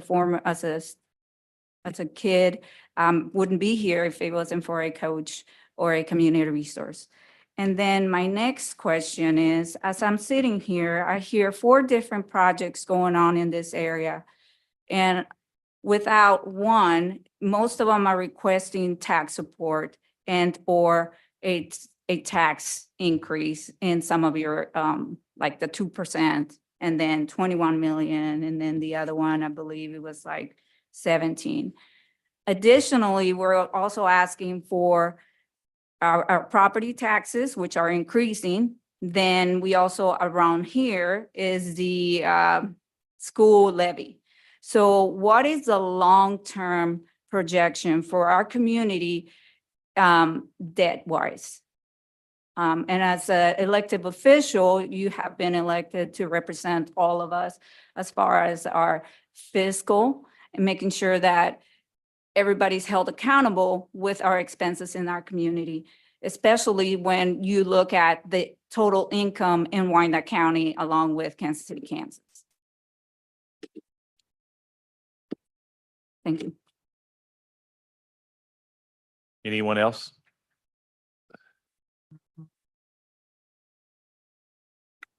Hello. My name is CC Harlan and I'm here in Wyandotte County. So I just want to start by saying, I believe I heard them say that it would only be like charged to the people who utilize their services. That's where the funding would come from. If I'm mistaken, let me know. But I think that that's what I heard, and I want to thank them for that part of it. But what about the millions that people have already spent and the millions that have been unaccounted for? I have those receipts and those invoices. I also have a question. I have a couple of questions. What was the Northeast End promised financially from this project going up? And it was years ago when you guys first did it. I want to know, what was the Northeast End promised for this project going up? Another question I want to ask is, if you are only doing it internally and charging people who only utilize your services, that means that you're only charging residents who utilize your services as well. So, and I understand it's a business, but y'all made quite a bit of money off of the residents of Wyandotte County by way of bond. So, those are the questions that I have. Thank you. Thank you. Those answers will come. Oh, okay. At another hearing. At another hearing. This allows us to put them into the record so we can find those answers for you. Oh, I thought that the people who were here with the company were gonna answer those questions. They were just answering y'all's questions. They can talk to the commission. This is a public hearing. Oh, okay. So you bring your questions and your comments forward. We make it a matter of record and we follow up on those. Yes, sir. Thank you. Is there anyone else care to speak to this item? Okay, seeing none. Committee, any other comments or concerns? Okay, Commissioner Lopez. What's your, like, people that want to work there? like your supervisors, your managers, your custodians, security, just any worker, what's their, what would their wages be? Like what would you have set for? Like, okay, like at a Bucky's, a manager at Bucky makes like 130,000 a year. What's your pay that you were looking at? If I could, I'd be happy to get you that answer tomorrow. I do not have that data with me. I am on the real estate development side of home field. We have an entire operations staff, an entire coaching staff, an entire fitness staff that handle all those athletes and handle those types of questions. I honestly don't know, but I would be happy to follow up with you tomorrow. Okay, sounds good. Or be happy to take you through the facility and have you meet a lot of those people in I don't person wanna- and along with the answer to your question. Okay, thank you. Commissioner Stites. Commissioner Stites, District 7. I was at the ribbon cutting, and I will tell you that that was my first time in there. I'd seen it being built and the progress, and couldn't wait. Matter of fact, I got a lot of calls. If you guys have gotten out that way, there's actually a sign that's right beside it that says quilting museum coming soon, right? Well, you wouldn't believe how many calls that I received that said, good Lord, how big is this quilting museum that we're getting? How big does a museum for quilts need to be? Well, it's kind of comical, but anyway, I'll tell you, it's very much a top-notch facility. I was so impressed with it. Everything from when you walk in the door, it made you feel like that you were a professional athlete. I wish I was about 25 years younger and about 100 pounds lighter, where I could utilize some of that training equipment and have fun in there. But it's going to be something for our youth, and I'm so proud of the facility. And there were some really good questions that were posed, and I know that the developers probably itching to answer those questions. And I'm glad that those questions got asked. If you don't mind, can I ask you just one? And it was about what was the Northeast? What's the plan to give back? I know that was a question that was asked tonight, and I know that you had answered it before. And if you could maybe just a few points on that would be great. Happy to. And as I don't have the development agreement in front of me, but I believe Mr. LaSala probably does, there's a multi-million-dollar investment required of home field for areas more in the east and northeast. That is part of our development agreement. Again, obligation to the owners of home field. Yeah. I'm going to go and answer one more while we're here. We do have signed agreements with every school district to benefit every district in Wyandotte County. And I think we've actually exceeded that expectation. If you recall, I want to say it was December of maybe 22. Our baseball team delivered about $250,000 of textbooks to school districts. So we are trying to be an excellent community partner. And that went to all schools, districts in Wyandotte County. Yes, sir. Yeah. I mean, so it expanded everywhere. So thank you for that. And I know that there's other questions that have been posed that will get answered later. Each and every one of those questions are important, but I'm in full support of it. And I think, thank you as we move forward. Any other questions, comments? Mr. Napper, I do have a couple of questions, if I may. One thing that hasn't been asked is the number of jobs that might come forward from this development move. And you don't need to answer tonight unless you have that number. But I know that the number of jobs, and just particularly the jobs for the youth in our community and or people within our community, and any training you might have in store for them, whether it be the service industry or management training, whatever would be appropriate to ensure that our community has first bite at the apple on those jobs. I think that would be of great benefit. And I do want to echo the comments that were made about the facility. It's, I've stated over the years, we're a city of the first class, and this city deserves first class amenities. And you have definitely shown that a first class amenity is not just possible, it is a reality here in our community, as well as the ballparks too. I mean, we didn't talk too much about the ball fields, but I know I was down on Midland yesterday and seeing how they've continued to invest, and you just built yours. and I would be at hours. So I just want to say congratulations and kudos. Thank you for listening to the community and your design and your development. Now I'm going to flip the switch just a little bit and state, I want to get back to your comment early on. It is very challenging for us as a committee to go through the documentation that was dumped on us on a Friday or Saturday. And I want to thank legal, and I want to thank Todd, and I do want to thank the team for collectively working on it and taking calls and answering questions that we had over the weekend, because we know that this motion is coming forward is going to advance these to Thursday's meeting. I know that it's very critical we get to moving on these because of the economy.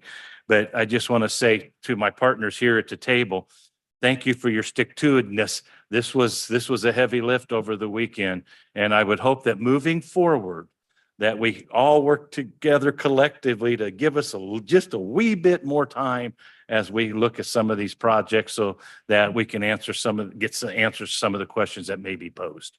But Again, our apologies, and very well noted. And again, I thank you all for reviewing the documents. When they came in very late, and again, we are truly sorry about that. But I hope you at least have enjoyed the facilities built so far, and we are delivering. It's just the documents came in late, and again, our deepest apologies for that delivery. Well, thank you for that. We do realize the significance of this project, and we do want to be good partners with this. So how do you want me to do this? We went through all of these chronologically. Do you want to do them one at a time? It would probably be the best. I think so, Mr. Chairman. Okay. The first of these would be the development agreement, and both Jeff and Richard have alluded to this. The development agreement amendment, it would be a second amendment. It would really only do two things. It really takes the Big Shots Golf concept and replaces it with Top Golf and changes the dates. And then secondly, as Richard noted, those two concepts, Live Nations Arena and Top Golf, are not quite ready to go. So what this would do is say that those two concepts will really not be included in this CID. They'll remain in the district, but none of the revenues, there's no revenue projection for Top Golf, no revenue projection for Live Nation whatsoever. So none of the revenues from this CID, none of the proceeds would come from those two assets or contribute to them at this time. So if those are ever going to be part of a CID for revenue purposes and proceeds purposes, it'll have to come later with separate action from this body. And this development agreement sort of lays that out. So that's really what the Second Amendment does. And I'll stop there and see if anybody has questions. Any questions, any comments? Commissioner Lopez? Just real quick, so clarifying there is no tax abatement that you're saying? Yeah, there's nothing here in this Second Amendment that is any different about tax abatement. Now, there are pilots for components of the project and so forth. Nothing we're doing tonight has anything to do with that. Okay, just for public's information and for the commission to kind of get us back on track, item number 7 is where we are. It's a resolution, Second Amendment to the Assignment and Assumption and Restated Development Agreement. Mr. Chair, First item up. Mr. Chairman, just a reminder that in the motion, whoever is making the motion could include the fast track request. Thank you for that, counsel. I'd entertain a motion. State so moved with the added verbiage that it gets fast tracked to May 2nd, 2024, full commission meeting. Second. We have a motion and a second to approve item number 7, the resolution, Second Amendment, and fast track it to the May 2nd full commission meeting. Madam Clerk, please call roll. Roll call. Wakes. Aye. Lopez. Aye. Burns. Aye. Stites. Burrows. Aye. Motion carries. Thank you, committee. That takes us to item number 8. Item number 8 is the ordinance authorizing Community Improvement District Series 2024A. That's the bonds that we talked about earlier, the CID bonds in the amount of $15 million. Mr. Wimpy? Good evening, Mr. Chairman, committee members. I'm Kevin Wimpy with Gilmore and Bell, representing Unified Government as your bond counsel. I know we're going down the list here one at a time, but I will say we're dealing with two series of bonds, so a lot of what I'll introduce here will cover both at once, but I'm happy to take any individual questions. But as Mr. LaSala laid out, the development agreement really paved the way for these bond issuances and taking us to these ordinances tonight that would be the final commission action needed to actually authorize the issuance of the bonds, execute any documents related thereto, and get us to a closing, hopefully in the next several months or quicker. And as has been discussed, there are two revenue streams that are set up from the Community Improvement District that was formed last year, I believe in September of 23. And that's the 2% sales tax that's added on to purchases within the district. And then second is the special assessments that are a function of room nights at the hotel. There's an additional charge, and also ticket fees at the Atlas 9 Museum and also the arena should it come to pass. So these would be special obligation bonds, meaning there's no full faith and credit pledge of the unified government. And again, getting back to why there's two series here at play. One is the A series, which is item number 8, is secured by those sales tax revenues. So the UG does have outstanding CID sales tax bonds. This certainly isn't the first time we've done something similar. The last issuance was in 2018 related to the Legends Shopping Center. So there are special ob CID bonds outstanding. The second one is a more novel approach. The B series is the series that is secured by those special assessment revenues that again are a function of both room nights and the ticket fees assessed at the arena and the Atlas 9 space. I know there's some new folks here that weren't here in 2022 when the initial STAR bonds were issued, but similar to those STAR bonds, what you'd see in the terms of these bonds are similar protections for the unified government and also bondholders, including reserve funds in the event revenues come in light and we need to tap a reserve fund to make an interest payment. There's capitalized interest that makes debt service payments until the project's operating and producing revenue. The coverage ratios, and there's also an escrow concept here for some of the project funds actually go into an escrow to secure bondholders in the event that revenues don't materialize or the developer misses certain performance milestones related to construction. So similar protections as in 2022. Getting us to the action items, again, this would be the final commission action to approve the issuance of bonds. It approves maximum amounts and interest rates of those bonds that, if hit on the pricing date, it would authorize the mayor to execute a bond purchase agreement for each series of bonds. And again, once that agreement is executed, we'd suspect we'd move on to closing several weeks thereafter. So from here, assuming the commission would, you would proceed tonight as a committee and Thursday night, the commission would approve. We'd suspect we'd print the offering documents for both of those bonds for investors in the next several weeks. There'd be a short marketing period and we'd expect to be in the bond market about a month from now, leading to a closing in that mid to late June window would be our expectation. So with that background, I'd be happy to answer any questions about the legal aspects or procedure from here. Any questions, committee? Mr. Wakes. I have a question regarding the rating. Does our issuance of the bonds affect our rating? So these special obligation bonds are unrated. So no rating agency is evaluating these credits from the Community Improvement District bonds. These are unified government bonds. There's no separate entity that's the issuer. So the UG's name is printed on the bonds. So, we always say there's reputational risk associated with your name being out there on bonds that are subject to performance of sales tax revenues. There's been some one-off action by rating agencies on some similar bonds elsewhere in the country that have gone into default, and some rating agencies have weighed in and negatively affected some credits. It's one rating agency in particular. But again, these bonds are unrated. These are and not evaluated by that third-party rating agency. And thank you for that question. These bonds are not backed by the UG. The sales tax will take care of the 2024A, the ticket, and the room fee will take care of the 2024 Bs. And so, but the reputation risk was something that I'm glad you mentioned that, because should something fail, but I believe they've got the bond structured to have an account set aside in case they come up short to make a payment, they'll have that in reserve. So I think the precautions have been made to ensure that we continue to move forward in a fiscally sound manner. Okay. Any other comments or concerns? Okay. I would entertain a motion. We're on item number 8, the Community Improvement 2024A for 15 million. Motion to approve. Also, the added language.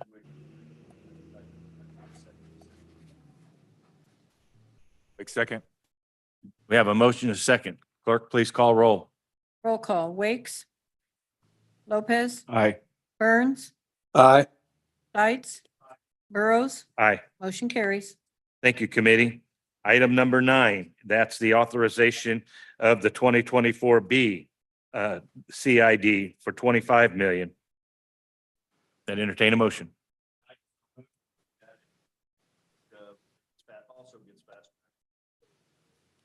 Wake second. We have a motion and a second. Clerk, please call roll. Roll call. Wakes. Aye. Lopez. Aye. Burns. Aye. Dietz. Burrows. Aye. Motion carries. Thank you, committee. The last item for approval this evening is the Atlas 9 Industrial Revenue Bonds. These are the normal process for sales tax on construction and or materials. So with that, I'd enter, and it's for $30 million. Mr. Wimpy, any comments you have on that? The one thing I might add, Mr. Chairman, this is relating to sales tax exemption on construction materials. I know we've covered that concept on a previous action item tonight. I believe there will be a request later as part of it for property tax abatement or those tax certainty pilots we've seen on other elements of the project.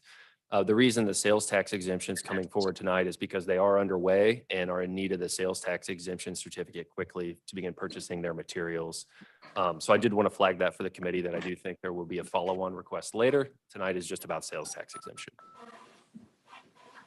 Commissioner Stites. And I just want to reiterate that this is on building materials only. This is the sales tax portion of building materials only. Is that correct? Thanks. Any other questions, comments? Seeing none, I'd entertain a motion. To approve the industrial revenue bonds not to exceed $30 million.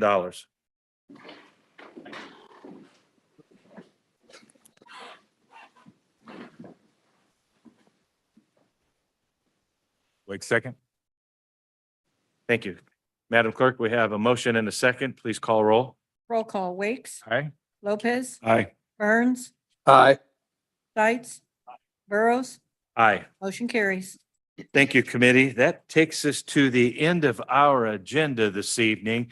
I do sincerely appreciate the patience of the public and all of those that attended tonight's meeting and the questions that were offered by committee and the answers and information provided by our partners in this process. Thank you very much. I would entertain a motion to adjourn. Wake's move to adjourn. Second. We have a motion and a second to adjourn. Madam Clerk, please call roll. Roll call. Wakes. If you could We're please still hold it having a down for meeting. just a minute, please. Yes, go ahead, Madam Clerk. Wakes. Aye. Lopez. Aye. Burns. Aye. Dietz. Aye. Burrows. Aye. Motion carries. Thank you. Please stick around. I know there's others that are here this evening. The next group that we'll be meeting would be the Neighborhood and Community Development Standing Committee. Again, thank you everyone that joined us this evening. We are adjourned. Hello. Hold on. Pause. Want to pause there?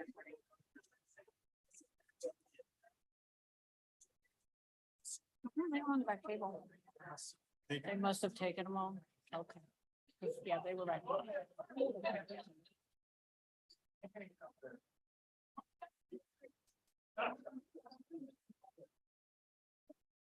You gotta remember to add your, like we do with roads. Not able to. Co-host? She is not co-host. Okay.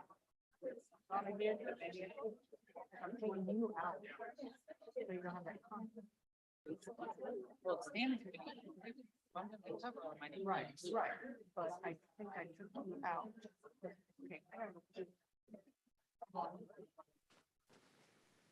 Now you're muted. I'm sorry. Now you're muted. They can't hear you.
I'd rather be prepared.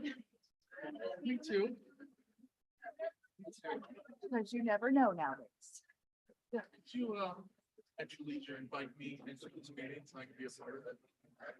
Oh, I'm just a participant. yeah. Oh, well, I've seen him on here. Hey, I would have, but I can't do anything. You can't do it. Yeah, she's not allowed. All right, I promoted you. There we go. Yeah, do that. And make sure your speakers are.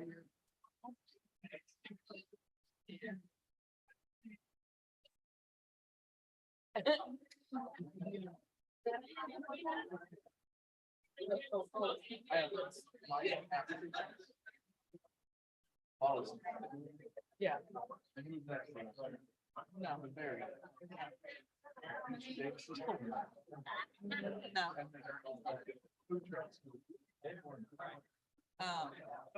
That is not what the blue sheet. I don't know what he thinks he's on doing. But that is not how it is lined up, the policy. All your items. He just told me that.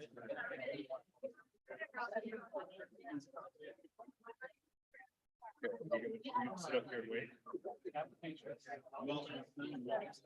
Okay, Monica's using the restroom, we're waiting for it. Do we have? Everybody. Sit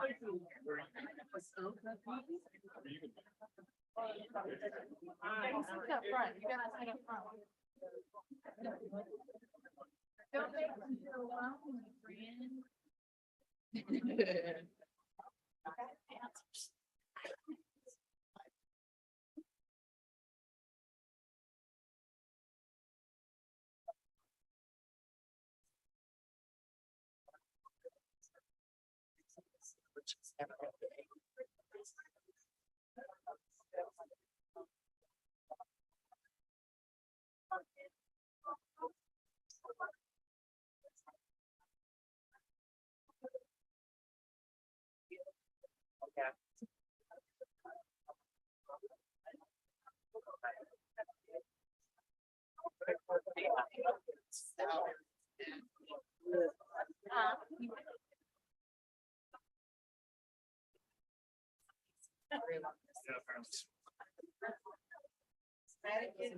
Are you talking about that? No. And it's been like static echo, is that what you're hearing? Yeah. I think that's a building thing. They need to fix the speaker because it's been doing it all night. Everyone, oh, that is pretty loud. Everyone, we're going to get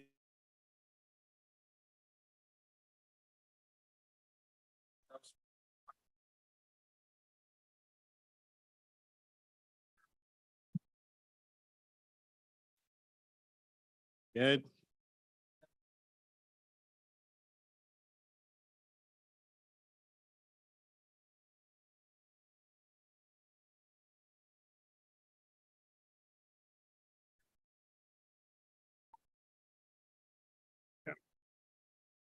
During the pandemic. Yeah.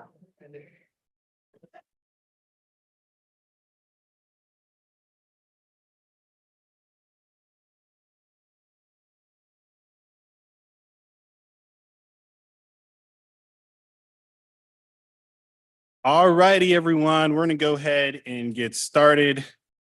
Before I call this meeting to order, I want to announce that some committee members, staff, and the public are attending remotely via Zoom, as well as on site.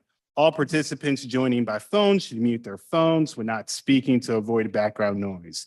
When speaking, please speak directly into the microphone to ensure everyone's listening and that they are able to hear you and your comments so that a clear record for the public will be made. During the meeting, please make sure that you announce yourself by name and title every time you speak so the public knows who is speaking. This is critical given the number of remote participants and is current guidance from the Kansas Attorney General. The public is allowed to participate by Zoom or submit comments by email prior to the meeting, and those comments will be included in the record of this meeting. The public may also indicate their intent to provide remote public comment by contacting the clerk's office by 5 p.m. the Thursday before the meeting. The public also will have an opportunity to provide brief comments either by telephone or Zoom from the 5th conference floor room of the municipal building, which is where we are at right now. Public comments will be allowed during each item. Public comment allowed. Oh, okay. Comments should be limited to the item at hand and per the commission rules of procedure and should not include any rude or derogatory remarks, reflections as to integrity, abusive comments, and statements as to motives and personalities. I do want to remind everybody that for public comment, it will be 3 minutes, just so you all are aware of that. With that, I now will call the meeting of the Neighborhood and Community Development Standing Committee to order for April 29th, 2024. Clerk, will you give us the roll? Roll call. Hill. Here. Ramirez. Here. Townsend. We have an absence memo. Bynum. Here. Davis. Here. Thank you so much. In the interest of the folks that are here, in the interest of time, committee, if you all are okay with it, what we'll do is we will go through the applications for the land bank first, and then we will talk about the food trucks, and then we'll come back to the land bank policy review, if that is all right with everyone. Just all in the interest of time. Awesome. Thank you so much. Mr. Knapp, I know we have some applications for the land bank. But Commissioner? before we do that, our first order of business is the approval of minutes from our March 6, 2023 meeting. Is there a motion for approval? I move to approve the minutes. Mayor, second. Awesome. Clerk, can we take the roll? Roll call. Hill. Aye. Ramirez. Aye. Bynum. Aye. Davis. Aye. Motion carries. Thank you so much. I will now turn the meeting over to Mr. Judd Knapp, our land bank manager. He'll take us through the applications. Mr. Knapp. Thank you. Tonight, we have, I believe we can vote on all these items at once. There's nothing in there that's really controversial. Mr. Knapp, can you bring the microphone just a little bit closer? I did receive one comments from a neighborhood group that I will go over, but they were in support of the project, so. First one, A1 is at 1322 North 8th Street. This one received no comments. They're going to build a single family home where it's zoned for single family homes. This is by RA Construction Group, and they've built 3 homes on land bank lots and are in the process of many more. A2 is also RA Engineering at 2527 North Halleck Street. They actually have 2 options on the properties to the north of this one. So they're going to add this one and build a house there. Not working today. All right, there we go. There's our information. So I did receive neighborhood group comments on this application. I will sum them up. Oak Grove supports this project. They do have 3 conditions. Ensure compliance with the HOA's covenant. This is done when they're getting their building permit. So we got that one covered. Make sure that they're hiring racial and gender diversity in all aspects of construction and marketing, and that they are making sure that there's no lead or asbestos contamination on the site. That was the only comments I received on that one. A3 is at 3601 Locust Avenue. This is a bigger lot, but the other sides of it are landlocked. There's no road access, so the applicant wants to build 1 home on this lot, and it's already zoned R1. A4 is actually the same applicant. They want to build 2 homes. They're going to split this lot in half and build 2 homes on this lot. A5 is at 1856 South Paul Street.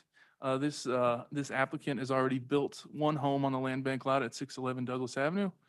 So this is an additional home that he wants to keep building. It's zoned R1 also. A6 is at 2252 South Ferry Street. I hope I said that right. This is also the Ryan Barr, the applicant that already built on the land bank lot. And it is zoned R2.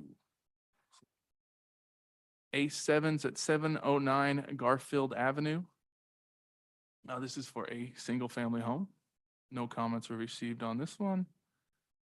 A8 is at 1114 South 39th Street. A9 is at 1900 North 62nd Place. There was some staff comments on this one. They will have to extend the road here to build this house here. But the applicant is the owner of 1908, the property right next door to it. A10 is at 4743 Parkview Avenue. They initially requested this big lot, 44743, but there's no sewer in this area. So luckily we had land bank lots next to it. We got them up to 1 acre so they can support a septic system. I do have to say on this lot, there is a utility easement that's running through it. So the house is going to be built in this general area. And on another note, the land bank also owns all these lots, and those also equal 1 acre. So we can build another house over there. Not included in this application.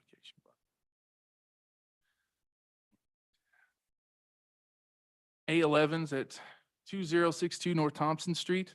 This is to build a single family home. A12 is at 3109 South 34th Street. A13, we've seen last month, we had the discussion on splitting. He should cut the lot in half and build on one side of it. With further staff review, we found out that it's actually 1 lot, so not an issue with this lot. B1 is our first multifamily one. This is also our RA Engineering Group that wants to build this. They initially requested these 4 lots here on Center Street, but we included these 3 lots in the back because they are unbuildable lots. They want to build 2 duplexes there for a total of 4 units. That's a little different than what's in our agenda, but B2 is at 2308 South 8th Street. They want to build a duplex. It's zoned R2, so that fits. B3 is at 946 Shawnee Avenue. They are requesting 2 lots to join together. Those 2 lots, when they join together, make 50 feet, and they plan to build a duplex there. C1, our commercial one, is at 2200 Quindaro Boulevard. The applicant wants to build a cabinet shop there. I try to stay away from design comments, but this is a commercial building, so it will need to be built out of masonry, not the steel building that's pictured there. And then PT1 is a property transfer from the land bank, from the UG owned lot into the land bank, and then transfer it to Wall-Tide Farms that we've seen back in March that wants to build 37 units in this area. Commissioner, that sums up all my applications this month. Thank you, Mr. Knapp. Liga, did you have something? Or, okay, I was just making sure. Awesome. I'll ask the clerk if there are any comments that were received by the public. No comments were received. Okay, thank you. I'll recognize members of the public who wish to address the committee. We'll start online. Any hands raised? Beverly Easterwood has her hand raised. Okay, awesome. Hi, Ms. Easterwood. You have 3 minutes. Ready when you are. Yes, I wanted to comment on the first application at 1322 North 8th Street. As I mentioned to Mr. Knapp, I did not, Douglas Summer doesn't have an issue with someone building a house on that lot. But because of the multi-million-dollar boulevard lofts that just had ribbon cutting, we want to make sure that whatever is built is compatible, that it meets design guidelines that would be attractive and not a deterrent or unattractive to the neighborhood. And I did try to reach the developer, but I was not successful yet. But I just sent him another email or an email trying to set up a meeting so that we could discuss that. So again, not necessarily against the release of the lot, but very concerned about the type of development that's on the lot. That concludes my comments. Thank you, Ms. Easterwood. And I've made note of that. I know other members have made note of that as well. So we will definitely talk about that. Any other comments online, clerk? Kelly McLaughlin is online. Awesome. Ms. McLaughlin, are there any comments that you'd like to make?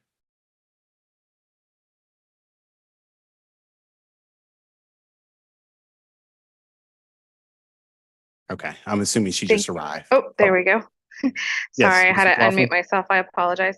Kelly McLaughlin, Planning and Urban Design. This parcel would qualify for review underneath the narrow lot design guidelines, so they would be subject to the design guideline review in that process and obtaining their building permit. And you're referencing A1, which is 1322 North 8th Street. That is correct. I apologize. Okay, thank you so much. Clerk, are there any other comments online? Any hands raised? No other hands are raised. Awesome, thank you. I'll turn it over to the gallery here, folks that are here in person. Would anyone like to provide a commentary on the land bank applications? Awesome. All right, I will go ahead and close the public comment period. So thank you all so much. Committee, questions on these applications? If any. Bynum, I would move approval of all items. Mayor, second. Awesome. There is a motion and a second. Any other questions, comments? Awesome. All right, clerk, can we get the roll? Roll call. Hill, Aye. Ramirez, Aye. Bynum, Aye. Davis, Aye. motion carries. Awesome. Mr. Knapp, but we don't have to take a separate vote for the property transfers, correct? That was kind of included in that vote. It would have to be separate? No, Legal? he presented them all at once and the motion was to approve them all together. So that is absolutely fine. Okay, so yeah, it was, yeah, because it was at the bottom there. So, okay. Okay, awesome. We have this deal moving along. Awesome. Then we will go to our next conversation, which is about our mobile vending ordinances and food trucks. And so I know there's a presentation that has been prepared. We'll go ahead and let staff get set up and then we'll go from there.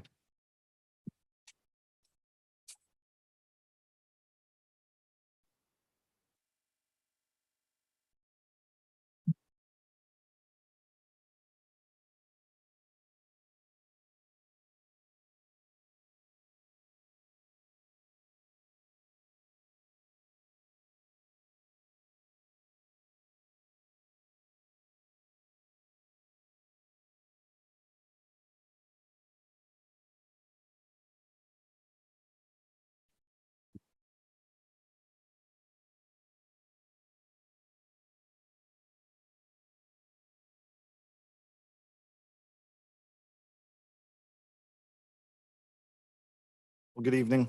My name is Ross Stewart, and I am a senior counsel with the legal department here at the Unified Government. I'm here tonight to talk about our mobile vending ordinances on the request of the mayor. He requested that I come down and speak on this topic tonight. The reason that we're addressing this is we've had some concerns in the community that have been brought to our attention, not only from residents, but also from the mobile vendors themselves and brick and mortar food establishments. And we've had some recent enforcement actions that we've been doing. And the reason we started doing those was we had complaints from residents saying, hey, I've got trash and noise and food trucks being parked close to my home, and it's a problem for me. After those enforcement actions, we had mobile vendors speak some concerns about the hours of operations that are currently allowed in these ordinances. And then we've also had brick and mortar food establishments voice concerns about having mobile vendors parking close to their businesses or in front of their businesses. We currently have two sets of ordinances that address these. So we have public right of way that would be like on a street, and then we have private property, which would be like a parking lot. Public right of ways in chapter 32, private properties in chapter 27. That would be section 32-188 or section 27-620. The hours of operations are the same in both of them pursuant to the ordinances. So they can operate 8 a.m. to 7 p.m. Sunday through Thursday, or 8 a.m. through 8 p.m. Friday and Saturday. And there's also a limitation on hours in terms of how long a vehicle can sit at one location, at one site.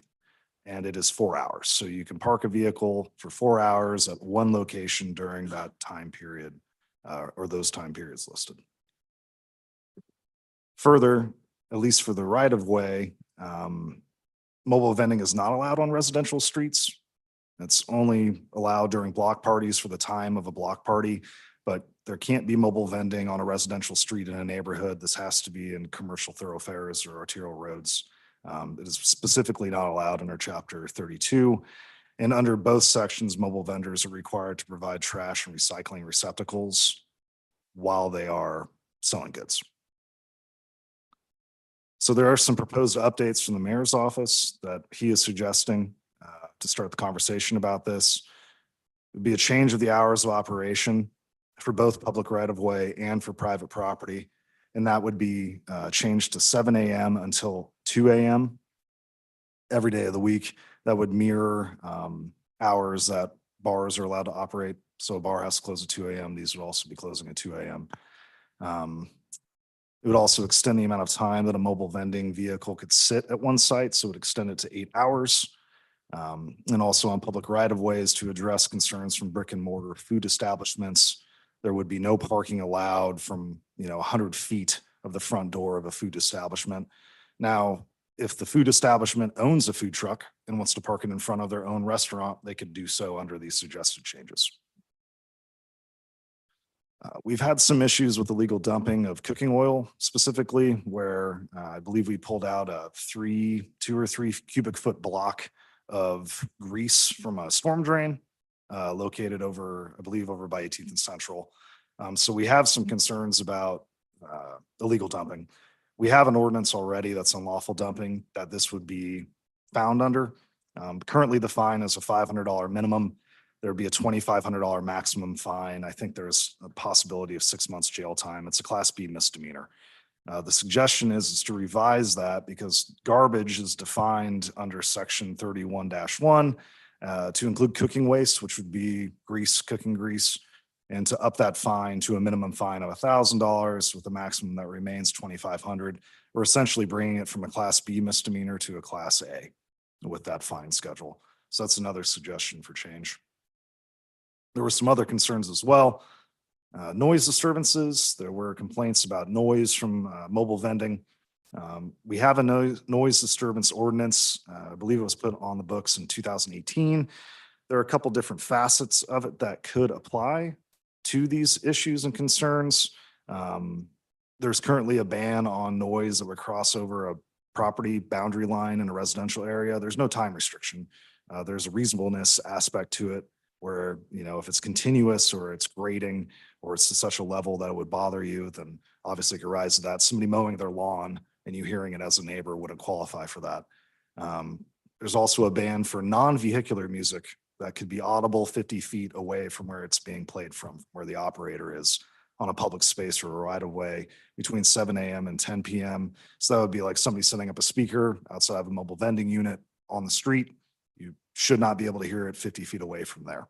The same situation at nighttime, it can only be heard by the operator. And so that would be something with like a personal Bluetooth speaker where the person running a truck could have that playing in their truck to listen to it, but can't play it for the general public. And also there would be, again, that continual noise that would disturb comfort or peace for a reasonable person residing in an area. There's no time restrictions on that. That's for residential purposes. So if there's noise coming from a commercial thoroughfare, that could be addressed with our current noise disturbance ordinance. Some other things in talking up with other departments about this or other concerned individuals. We could allow mobile vendors to park at public parks regardless of zoning. Right now, parks are not typically zoned in a way that would be allowable for this to occur there.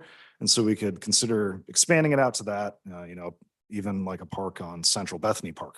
You would not be able to park right there. That's a residential, I believe it's R1.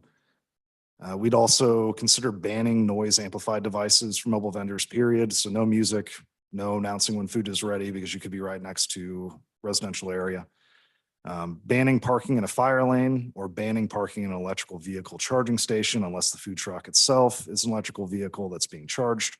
So those are some other revisions to consider when looking at this. And there's kind of a bifurcated path forward in terms of addressing this if it is to be amended. And some of it needs to go to the city planning commission. So anything that would be a private property issue would be planning commission. So that would go to CPC and then on to full commission. And then any of the other changes regarding right of way, noise ordinance, illegal dumping, those would likely need to go through public works and safety on to full commission. And that's it for me. Thank you. Appreciate that. Commissioner Ramirez, I know this has been something that you've publicly already kind of talked about addressing this particular issue, which is kind of prior to this blue sheet item. Wanted to just give you the opportunity to talk about your efforts to address this and then want to open this up for public comment. Thank you, Mr. Chair. Can everyone hear me clearly now? Can you hear me? No? Can you hear me a little bit better now? All right. Usually I'm a lot louder than tonight. I want to thank all of the mobile food vendor community and the community at large for being here tonight. I want to say, and I've said, as I said on my Facebook post, I hear you and I support you. I want it known that our small business owners in Wyandotte County are the bedrock and cultural epicenter of our community. You ask anyone in the metro area, where do you go to get some good food? They're going to say Wyandotte County. And so I want you to know that I will work to serve and protect that identity, that our culture as a community. Over a month ago, I sent Commissioner Davis and staff a request to have a hearing like this, to hear from the community, to hear from the mobile food vendors, see where we can make changes. Since then, I have set up a meeting. It's tomorrow. Tomorrow afternoon, I have a meeting with legal and our planning department to go over the changes be brought forward to us, any concerns that are heard tonight. We will go over it. We will look through everything and we will come up with ordinance changes, proposed changes that fit and that are fair for everybody. We'll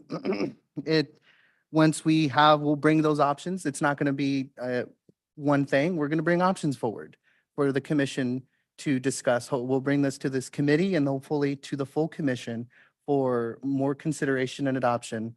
But most importantly, I want you to know that I'm going to continue to keep our community involved in these talks and as we go along.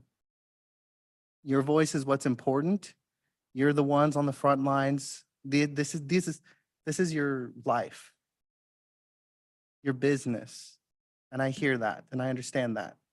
And so I want you to know that I will do everything that I can to make sure that these ordinances and these proposed changes are fair for everybody, that you have a chance to grow and thrive as a business, and so that our community can grow and thrive. But we can't do this unless we work together. And so want you to let them know I'm ready to work with you and work with everybody to make this happen. Thank you. Awesome. Colleagues, any other comments before we jump into public comment? Yep. Thank you, Chair. Couple of questions on the document that are proposed from the mayor's office. Mr. Hand, if you could refresh our memories back to the pandemic, because I believe that's when we originally adopted ordinances to allow the mobile vending at all. At the same time, and this is where I'd kind of like some clarity. So number one, refresh our memory on that and how this came about.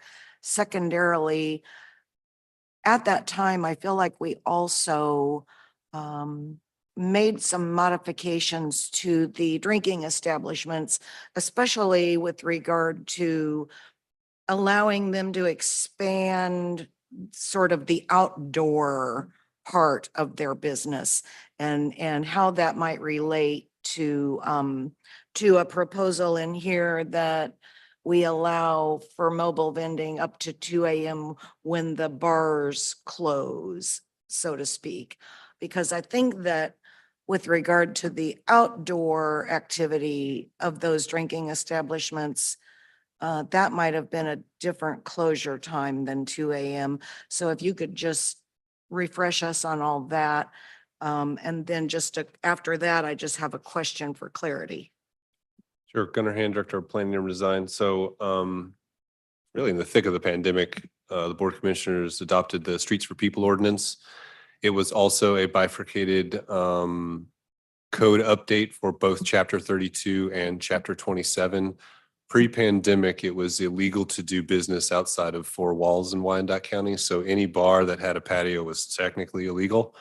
And what this did is sort of legalize some of those historic traditional settings that perhaps thought they were maybe legal non-conforming, but it basically allowed businesses to use any excess rear yard or side yard for their business, be it a patio or outdoor space. It also allowed for sidewalk sales of a brick and mortar business out in the public realm with certain standards. And into what you would consider the public street. So it legalized what you would call a parklet. You could take a parking spot in front of your building and extend the sidewalk to make it either a place where you did sales, a place where you could have a patio for drinks, potentially if you were a bar or restaurant or what have you, right? So there were lots of standards about those. And again, because they were all about getting people outside and in general, trying to create greater activity in our street life in Kansas City, Kansas. We sort of batched them together and moved it forward. A component piece of Streets for People were mobile vending. And then I apologize, I've already forgotten what your second question was. It's just curious. I thought that when we allowed for expansion, if you will, of the drinking establishments out into the patio or outdoor area, that time limit was different than the 2 a.m. closure time of the bar. That is correct. I'd have to look up the code section. I don't have it in front of me, but I believe it was about 10 o'clock. We had them come back inside after using that space. So it wasn't meant to be a place where you party all night till 2 a.m. when the bar closes. It was just a space outside. Okay, that's what I thought. Question on the potential change of hours of operation in both the public right of way and private property. We're contemplating allowing operation beginning at 7 a.m. and up till 2 a.m. But in addition, the mobile vending can only be in operation for 8 hours, and I'm assuming that's in any given day. So if we were to allow for a 2 a.m. closure, that vendor, counting backwards, could open at 7 p.m. or 6 p.m. or whatever, but couldn't be open from 7 a.m. in the morning until 2 a.m. the next morning, correct? They would have to, if they're going to stay open till 2 a.m. and they can be open 8 hours, if we adopt this, then they can't open until 7 p.m. is me counting backwards. That'd be correct. It's one site. So if they wanted to go operate in Fairfax during the day and sell lunch, they could go do that. I and they could see. Shift over to 18th They and could Central be- or okay. Leavenworth Road, wherever Got that it. might be for evening. They'd be able to do that, but it's to allow for shift and service. Thank you very much. Okay, that's all my questions. Awesome. Commissioner Hill? Thank you, Commissioner Hill, District 4. I have a question for Mr. Hand or whoever the question goes to, I'm not sure. The part about allow mobile vendors to park at public parks regardless of zoning. So there's different zoning at parks, at different parks? Gunnar Hand, Director of Planning and Design. There is no zone in the UG code ordinances for open space or parks. Most of our parks are zoned R1 or some other residential zone, typically whatever the zoning is adjacent to that park. I believe the recommendation here is not necessarily anywhere on a park, but if that park, and again, think Bethany Park on Central Avenue, but if that park were on a commercial corridor or an arterial on that side, so not the 3 residential streets around Bethany Park, 2 technically, on either side of Bethany Park, but Central Avenue would allow food trucks with those same standards. Until we, the use allowed for mobile vending is based on zoning in the ordinance. And so it basically says you can do it in commercial or industrial zones. And there are some parks that are zoned R1 and you couldn't park in front of. So La Placida can get a permit from the Parks Department and do their thing inside the park, but we wouldn't allow them to park their food trucks in the parking spots in front of the park on Central Avenue. So we were trying to address that very specific situation where some parks are on commercial corridors or arterial roads, and that would be an appropriate location for food trucks as well. But to your point, yes, it's a function that our zoning doesn't have an open space category. Correct. Okay, thank you. Awesome. Any other questions, Commissioner Hill? No, not at this time. Thank you. Awesome. Okay. I'll go ahead and we will open up the period for public comment. Again, y'all have 3 minutes. We ask that you stay on topic for the food trucks as well as not have any disparaging comments. With that, Clerk, I'll ask if you have received any comments from the public prior to this meeting. No comments were received. Okay. We'll check first online. Are there any hands raised online? No hands are raised at this time. Okay, awesome. For the gallery, do we have folks that would like to speak? Can you just put your hand up for now if you would like to speak? Okay, we're going to take this and do it school style. If you all can just kind of get in a line and we'll just do kind of the honor system.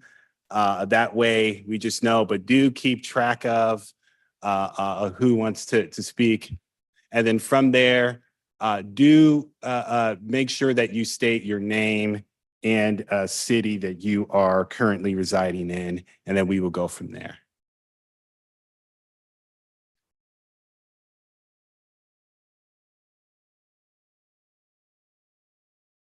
Awesome. All right, and clerk, make sure that we are keeping track of the 3 minutes. whenever you all are ready. If there's no room to get in line, it's totally okay. I understand it's cramped back there, but just want to make sure we have some sort of structure back there. Awesome. My name is Edgar Galicia. I'm with Central Avenue Bearman Association, and I have a couple of pointers that I would like to bring attention to. Yes, the 4-time operation restriction is harsh. I'm glad to have the 8-hour continuous operation proposed, and I hope it passes. I believe that the ability for these trucks to move from one location to another and 8 hours at a time, it's a magnificent opportunity for their growth and also for servicing different areas of our community that are not being serviced. So that's an incentive. I would like to ask the consideration from the unified government to create an ordinance for the ability to rent on public spaces to these trucks. That would also allow the control of their location and allowed for these trucks to actually have an address of operation. That in turn would allow for them, if the infrastructure allows or serves, for them to get electric service and other type of services that would help their operation. That rental space is very important because also will allow for branding. And that's one of the things that we need to think about. The fact that all of these trucks, all of these businesses are investing not only in their service, but also in the name, the history, the attention grabbing from other segments of our community and the metro in general. Just like the Commissioner said, we go outside and we ask, where do you go and get good food? And they'll say Kansas City, Kansas, and they'll 1 minute find remaining. they'll find those spaces. So branding is important, and this ability to rent these spaces and locations are very keen to branding. I would like to end with the fact that the clubs or nightclubs in our space, in our community, close earlier than anybody else in the whole metro. And so their market is somewhere outside the city. That means that from 1 a.m. to 3 a.m., there is a bundle of clients coming from other cities, other counties to eat here, to have dinner or breakfast, if you would call it, and then go on with their rest of their day. So please take that into consideration. Thank you.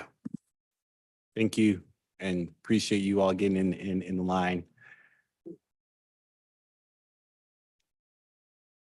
Hello, my name is Leonardo. I'm owner of a food truck, and I want to tell you guys why you need us to have.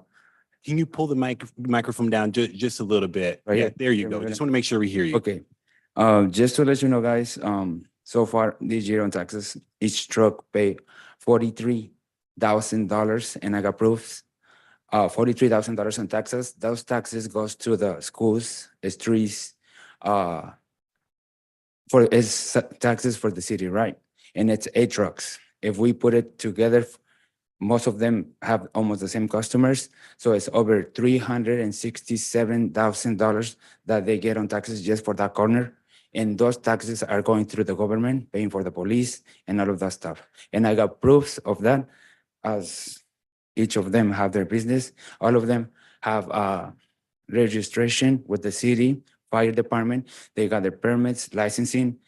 And if you look into that, you will see how much money you will lose if you move them out of there. And I'm just talking about those 9 taco trucks that are there, and 18 in Central. Now imagine all the other taco trucks around. So food trucks are a big business. I don't know if you guys haven't seen it, or I don't know why, you didn't look into the research, and why instead of taking them out, why you don't support them a little bit more. They make their businesses. Imagine if you cut their hours. They make all of this money during the lunch hours, because most of the people that buy from them is people that work on the offices, construction workers, and then after the clubs are closed, that's when they make all the money. But if you guys cut their hours, you guys are losing money too. Like they're not gonna make that much money for you guys to pay for the taxes. So just look into that, and like I say, we got proofs of that. Like if you guys want to see it. But my name is Leonardo, and each of them have something to say too. 1 minute remaining. Awesome. Thank you. Please, no clapping. Can we, You guys got a translator? yes, them? are you done with your statement, sir? Yes, I'm done with my statement. Okay, awesome. Thank you so much. Yes, we just wanted to make sure it was clear public record. Are there other individuals that would like to come and speak? ¿Quieren venir a hablar?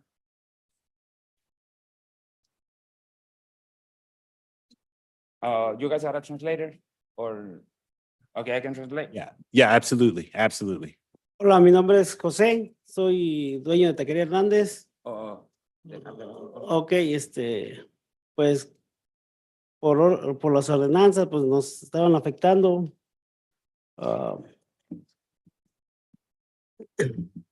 Sorry, estoy nervioso, ok. Estoy aquí porque me afectan las ordenanzas de los horarios. Okay, basically, he's saying that his name is Jose Hernandez. He's a proud owner of Taqueria Hernandez, and he's here to defend his business and the hours and how it's affecting him, and not just him, the workers that he have already. He has like 7 workers, and he had to let go 4 of them. Imagine 4 families homeless because of this ordinance that they create. Not just that, the kids, how are they gonna pay for their bills if you're already affecting the business and he only support 2 families out of the 7 that he had? Tengo esperanzas en Dios que estos horarios cambien para que nos ayuden a nuestras familias en la economía, ¿va? Porque estamos perdiendo bastante y de mí dependen 5 familias. Basically, he's stating what I've just said about the families and how he had to let go some of the workers because he can't support it no more after you guys put this ordinance. Veo con tristeza que muchas personas que se quieren beneficiar con nosotros, que hablaron de rentar espacios, cuando pues no debería ser así, ¿va? And he thinks it's some third people that try to make different ordinances like to rent for instead of how they used to have it, like they try to get a benefit from it, not just help the community. He believes that they're doing this for that, basically to rent the park or to move them to a different park where they can rent them, even though he already paying private parking lot, because where he's at, he pays $1,500 a month, plus the city staff and plus his taxes. Yo pienso que mis compañeros de otras loncheras podemos ponernos de acuerdo y podemos hacer todo esto bien. He believed that in God and that you guys will come to a good understanding of all of this and how you guys are affecting not just us as the business, but the families of our workers. Y eso es todo, que Dios los bendiga. And I think that's all he had to say. And he said, thank you and God bless you guys. Muchas gracias por escucharnos. Thank you. Thank you. Oh, he said they will accept measures hours, but that we don't want 100 feet from each other because that will create, if you think about it, they already created a community down there. So if you put 100 feet from each other, there's 3 taco trucks in between. So imagine all of the, I don't know, they can, down there, they can watch from each other. If you separate them, it's gonna, I don't know, they will bring crime to them and a lot of other stuff. So just, I don't know, that's what we recommend and that's all we gotta say. Okay. Thank you. Thank you. Thank you. Thank you. Thank you.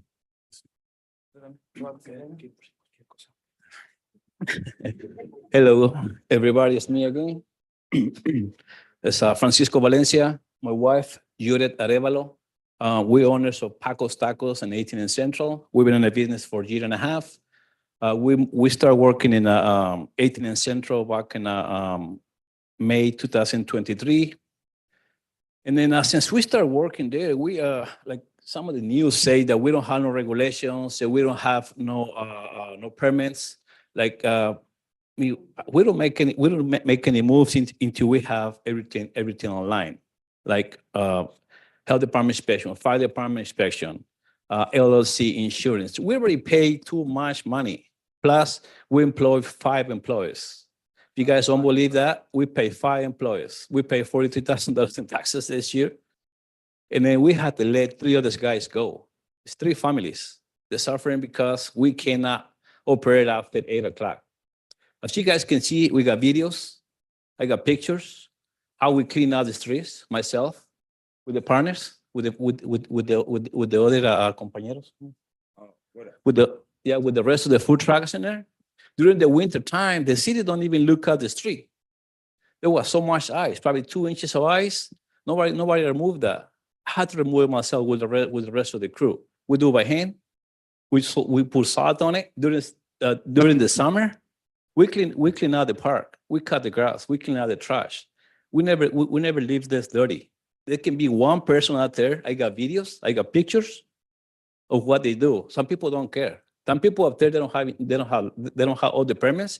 And just because that, we're all gonna pay for that.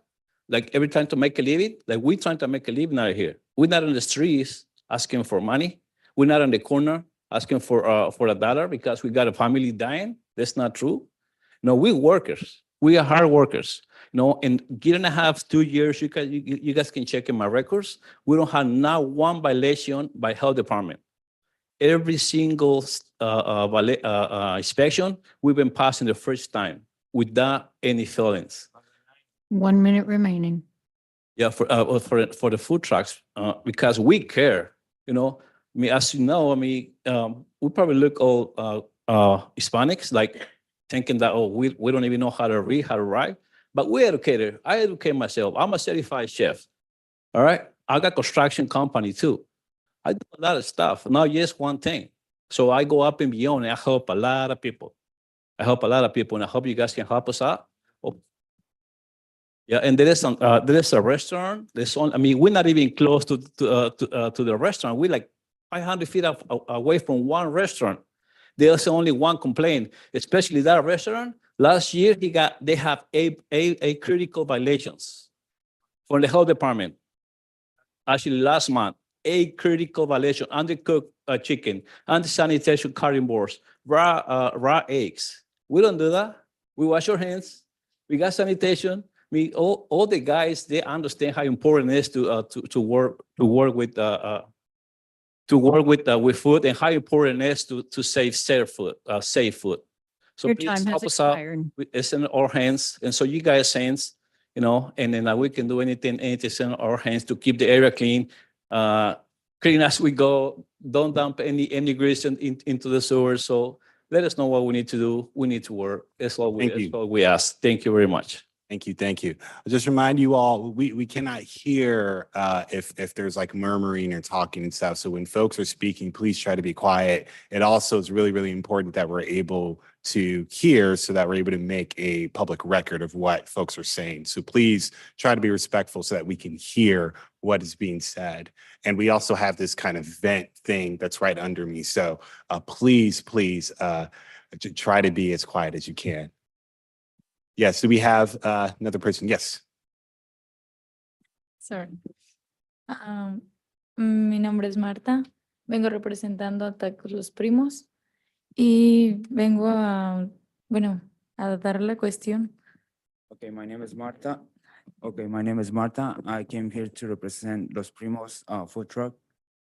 Bien, nada más quería comentarles, este año tan solo nosotros entre las 8 trailers que estamos ahí en el establecimiento generamos alrededor de $43,000 en un año de cada lonchera. Okay, another person that had to pay taxes, $43,000 again on taxes just for the city. So that's another taco truck paying $43,000 for each. Ok. En total serían $344,000 anuales que son usados para beneficio en parques, escuelas, arreglar calles, etcétera. Basically, she added the whole 43,000 to all of the taxes that they have, and they have a total of $344,000 paid on just city taxes. That's money for you guys. That basically she's saying that that money goes to parks, schools, calles. A eso, and streets. eso aparte de nuestros pagos, que son los permisos, licencias, todo lo legal para estar trabajando bien con las trailers. And that not include all of the legal stuff that we pay separate as our business license, our health department inspection, our fire department permit. Que eso se está viendo afectado por el motivo de los horarios que tienen establecidos por el momento y estamos pidiendo la colaboración para moverlos. And basically, she's saying that she's asking you guys to please remove those norms that you guys have, because basically her business has been affecting, and not just her business, as you can see, it's gonna affect you guys as the money that they already support for the city and the schools and all of the other stuff. Thank you. Thank you. Thanks. Thank you. Thank you. We have someone that's next.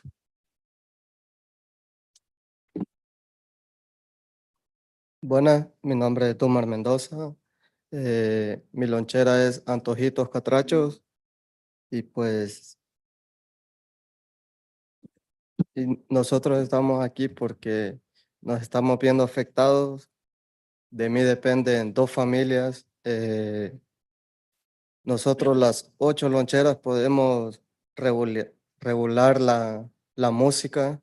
La música es una cultura que los restaurantes pueden poner, tienen música afuera y con música moderada y nosotros podemos adquirir eso también.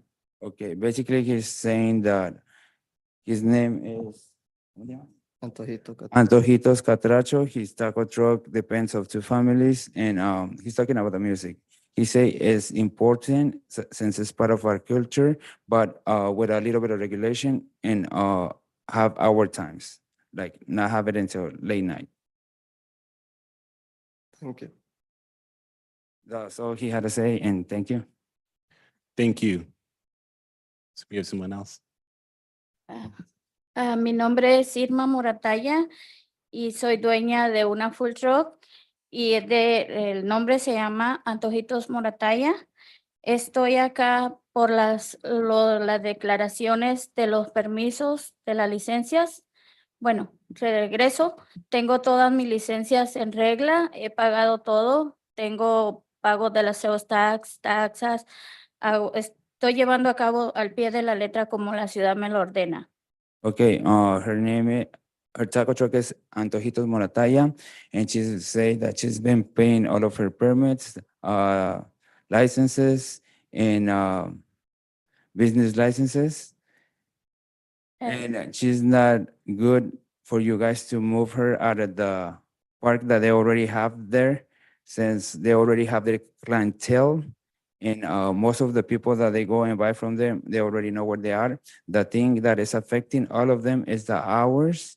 And they even take care of the park because they clean it. Y sobre las tarifas de las licencias, estoy de acuerdo en llevar de la licencia de un día que sean de $25 para llevar un mejor control. No. And she said that she has another recommendations. I think they already sent it about the prices for business licenses, where for one day it starts from $25 all the way to 2 years for $350. You see how much money they're paying already on top of the money you guys are making for the city. Y que todo esto se vaya como directo a las licencias. No estoy de acuerdo en que nos muevan. Oye, lo dijo, que nos muevan porque hay terceras personas. And she said that she don't want to move from where they are, since she thinks is some other persons trying to move them out of that park to just get a benefit from them moving and charging rent, because they were already paying rent on another place that it was contaminated by oil something. So corruption. Todo. Gracias. Thank you. Please let us know. Buenas tardes, mi nombre es Armando Robles. Tenemos una food truck, yo y mi esposa Marisol Ramírez. También nos está afectando los horarios. Tenemos 2 personas que dependen de nosotros. Another person with another taco truck, they have a food truck that 2 people depend of them and how the hours are affecting them. Y nosotros pues, tenemos todo en regla también. Lo que también tenemos es aseguranza sobre la comida, sobre las personas, sobre todo lo que pase, por cualquier cosa. They even have insurance from the food if somebody gets sick, and they even have insurance in case one of their workers fail or workers comp and stuff like that. También todo ese dinero también va sobre las taxas de ellos, también sobre las cosas que los... And we did not include him on the 340 something thousand, and he's another one that paid taxes. Now imagine the whole country. Y pues siempre las taxas se pagan a tiempo, se hacen las cosas como deben de ser para no tener problemas. He say he has all of his permits and he does everything. Les pedimos de favor que por favor nos hagan una extensión de más tiempo. They want, like I said, they want more time so they can still make the money. Y muchas gracias y que tengan un bonito día. Thank you and have a nice day.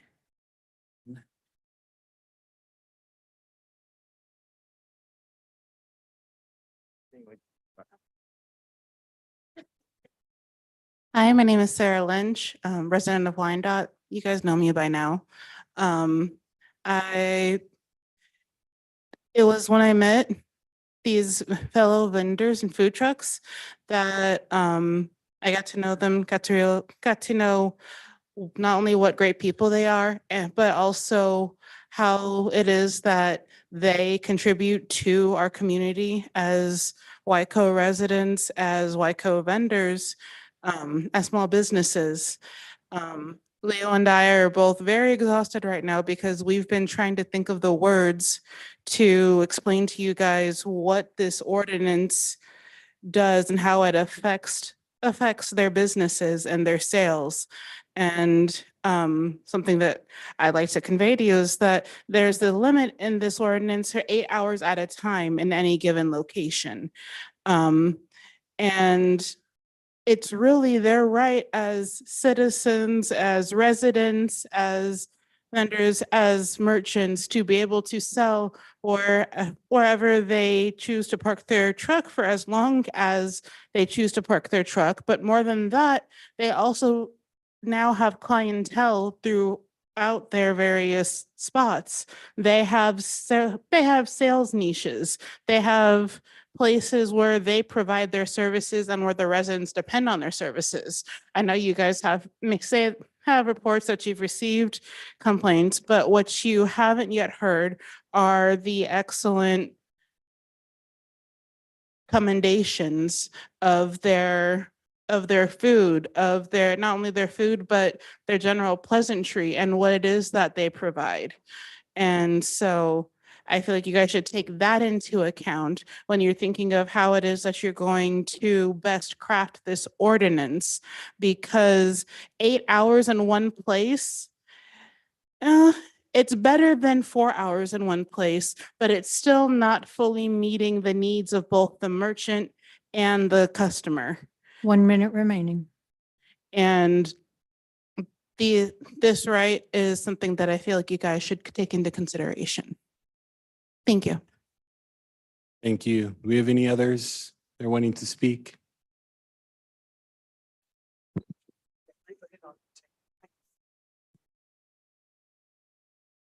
Louise Lynch, Kansas City, Kansas.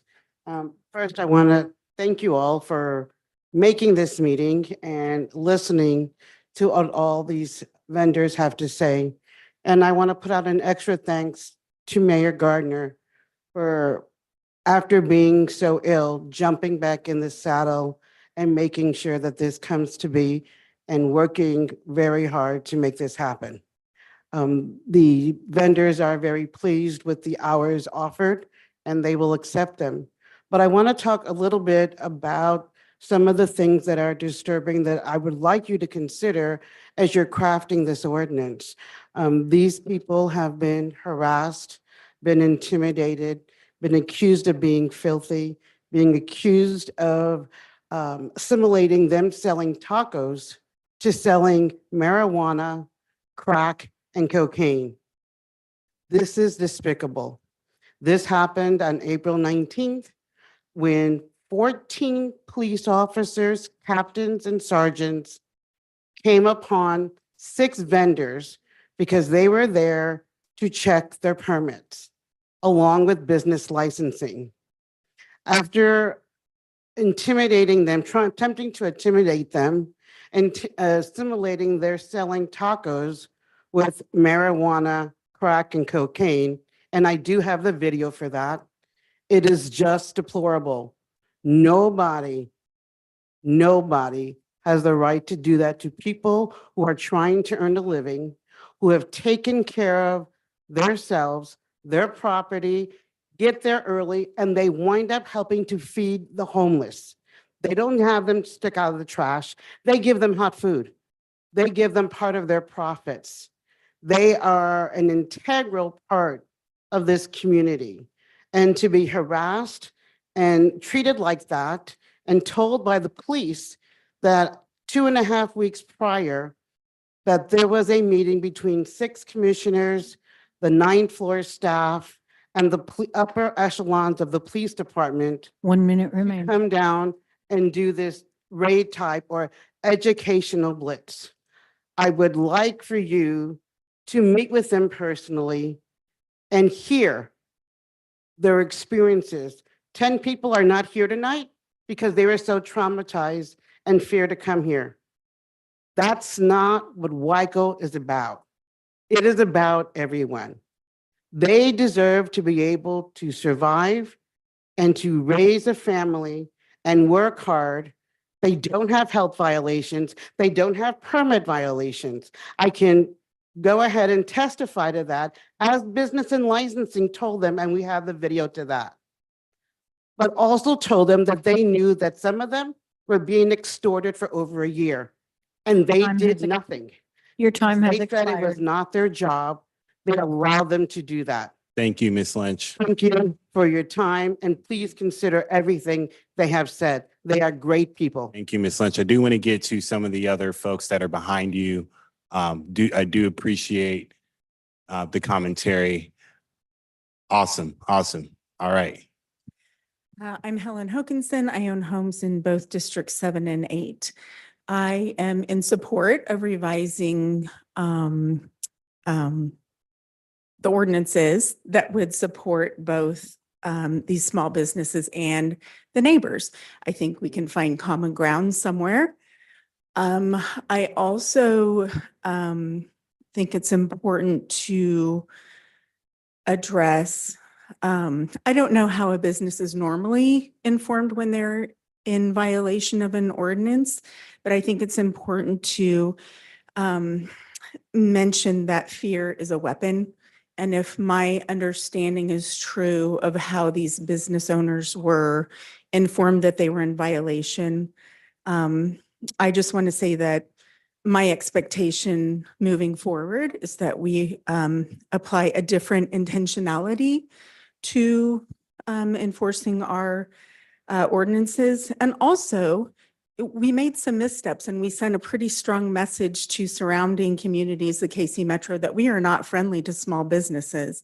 And so anything we can do to repair that damage that has been done, I think would be smart. Thank you. Thank you. Awesome. How many more folks do we have for public comment? It looks like we have, okay. Okay, so after you 4, it's just, everybody put your hand up if you're gonna do public comment. So after you 4, we will be closing the public comment period and we will be proceeding. Okay, good evening. Once again, I'm Alma Hall, Dr. Hall, Kansas City, Kansas resident. I just need some clarifications because I've heard that some businesses are renting, making the food trucks pay rent while they're parked on the street. I need some clarification on that. Can a business, or if my house is here, you pay me rent to park in front of my house? Is that a legal practice? Because if it's not, then we need to go and check in 19th and Central. The other question that I have is, if we are going to have a place where food trucks are gonna pay rent to go and sell that, if the property is from Wyandotte County, let's say we go to buy a park or here and there, is that something legal? Because we're already paying taxes, and taxes keep increasing as I keep hearing during this meetings. The other question that I have, and it's all clarifications. If the food truck's are already paying rent, how come unified government does not know about this rental parking spaces? And how come those places are not being monitored? Because again, this community, our community, is getting hit all over the place with taxes. So those are questions that I'm asking, if you guys are aware of those practices. If you are, how come no one has stepped in and kind of go and investigate? If you have not, then we're bringing that up to light. Thank you. Thank you. Thank you. Okay, so I know we have 3 more.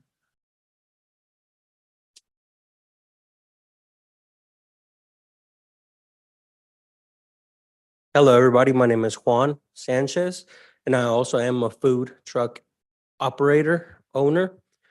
And just a few points to point out also, apart from supporting also the city of Waco, we also support like the nightlife or the nighttime workers, like second and third shift during their lunch breaks also.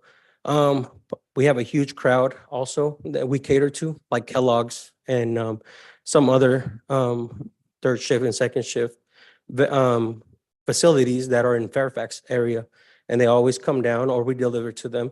So we're also providing some type of food source for them so they can go to work and also be happy, you know.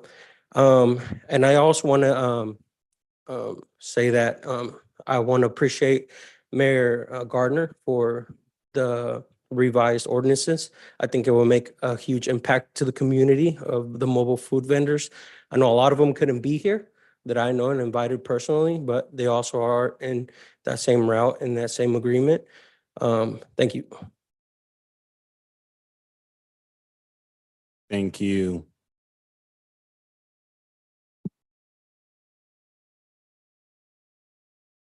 Mi nombre es Esteban. No. I just wanted to express my support of the food trucks because and also express my gratitude to the mayor and to the commission for hearing their concerns.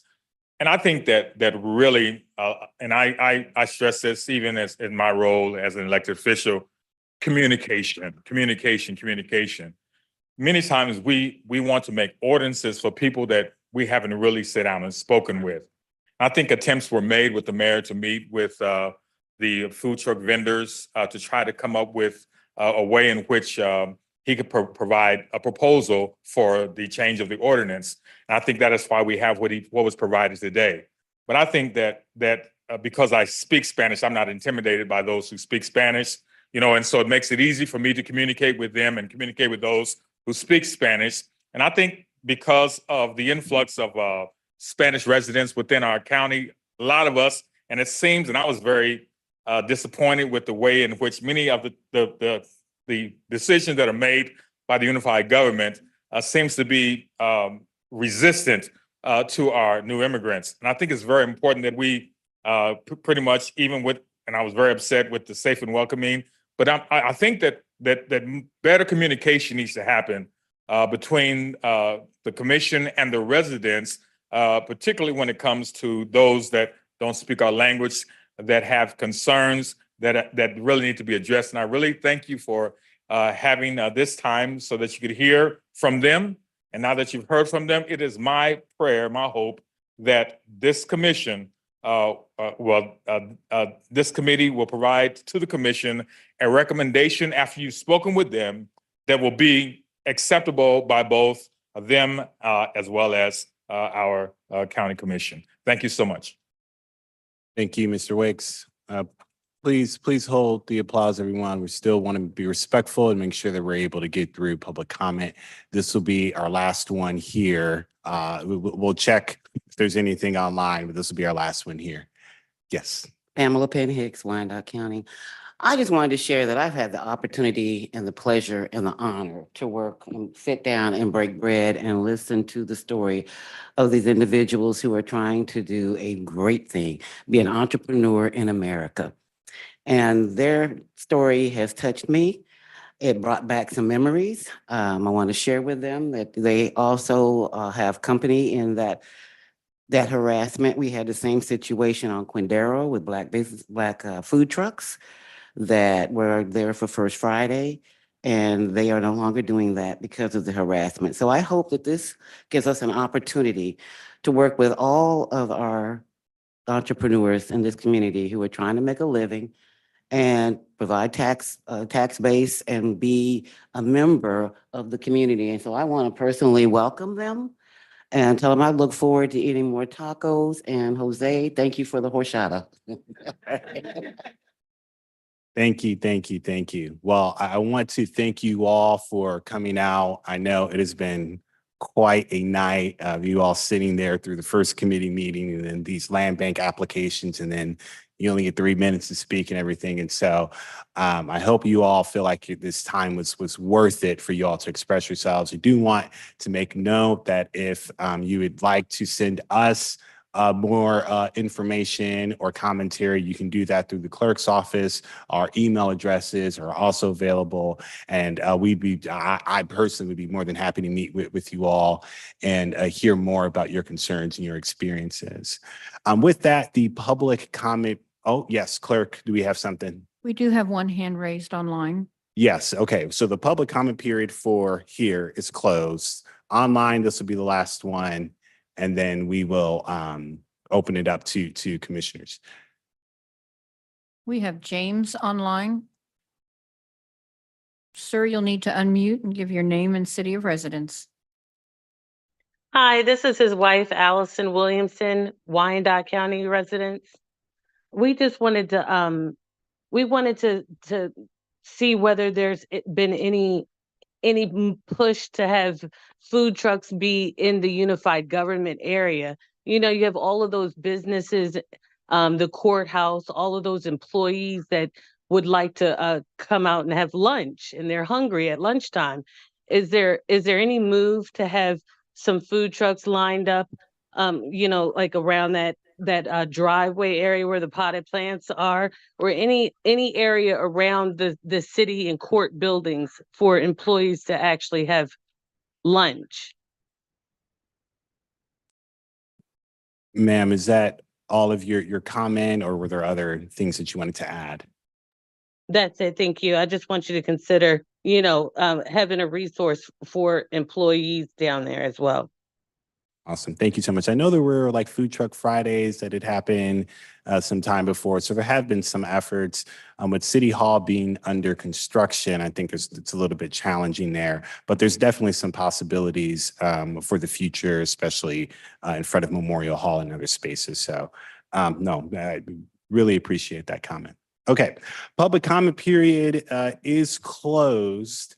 Are there, commissioners, any other comments or anything on this conversation regarding food trucks? Yes, Commissioner Ramirez. Thank you, Mr. Chair. I just want to again thank everyone who came out tonight to speak and give your thoughts and your concerns. I would be more than happy to come visit each and every one of these food trucks and get amazing food. And I do support, I cannot remember which community member it was who mentioned about the music and regulating music. It is true, growing up, cooking and listening to music is part of the culture. Growing up, my tia, every time she cooked, or my mom cooked or cooked and cleaned, it's just part of our culture to play music. To me, you can't have a good taco or just good food in general if you don't have the music listening behind it. And so I hear you on that. I hear all the concerns. Like I said, I'd be more than happy to come out and visit each food truck and just get to know the good people who support this community and who clearly love and care about this community. So thank you. Yes, Commissioner Hill. Thank you. I too want to say thank you to each and every one of you that are here. And definitely, I have heard you and support also the efforts, being an entrepreneur. I do have questions for legal or Mr. Gunner. I'm not sure where this would fall. One of the things we heard on tonight that there was rent being charged at the location where the vendors are at. Are there any comments? Is that a UG charge or does that come from outside or is that? Sure. Gunnar Hand, Director of Planning and Urban Design.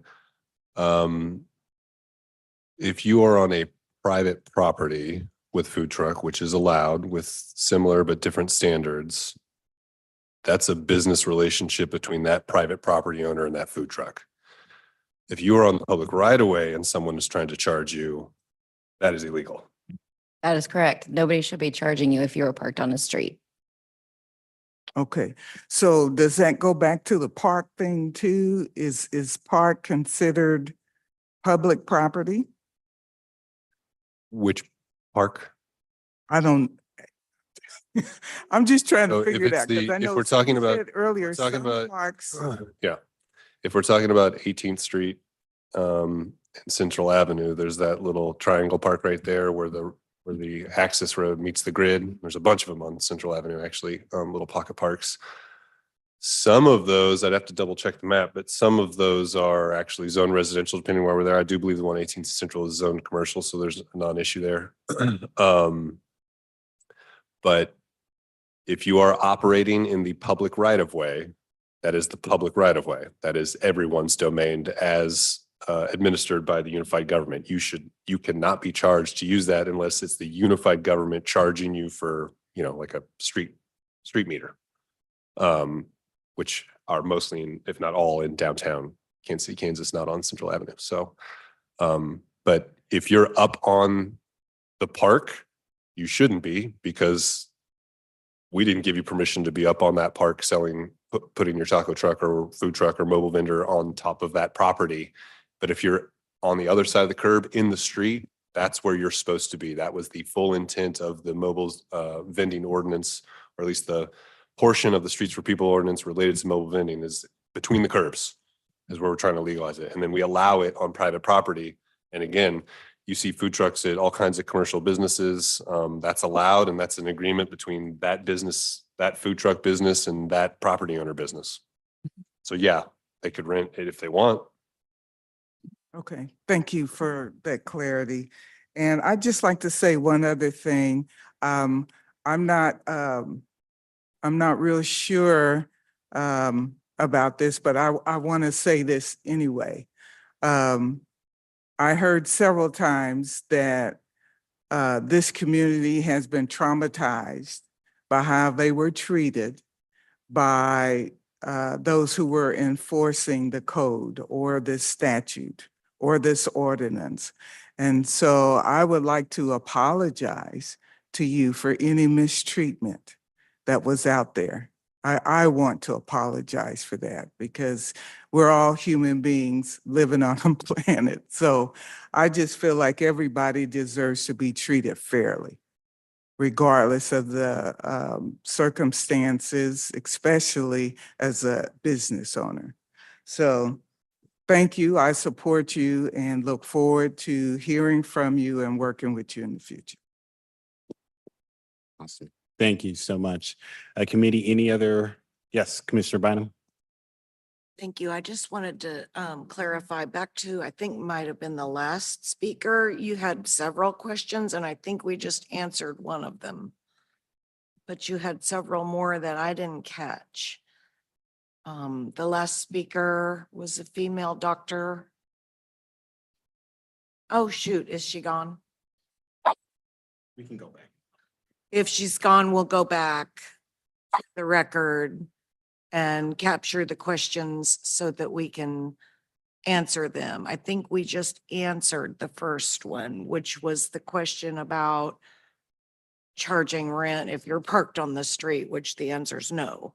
So we just want to go back and capture the other two questions and get those answered.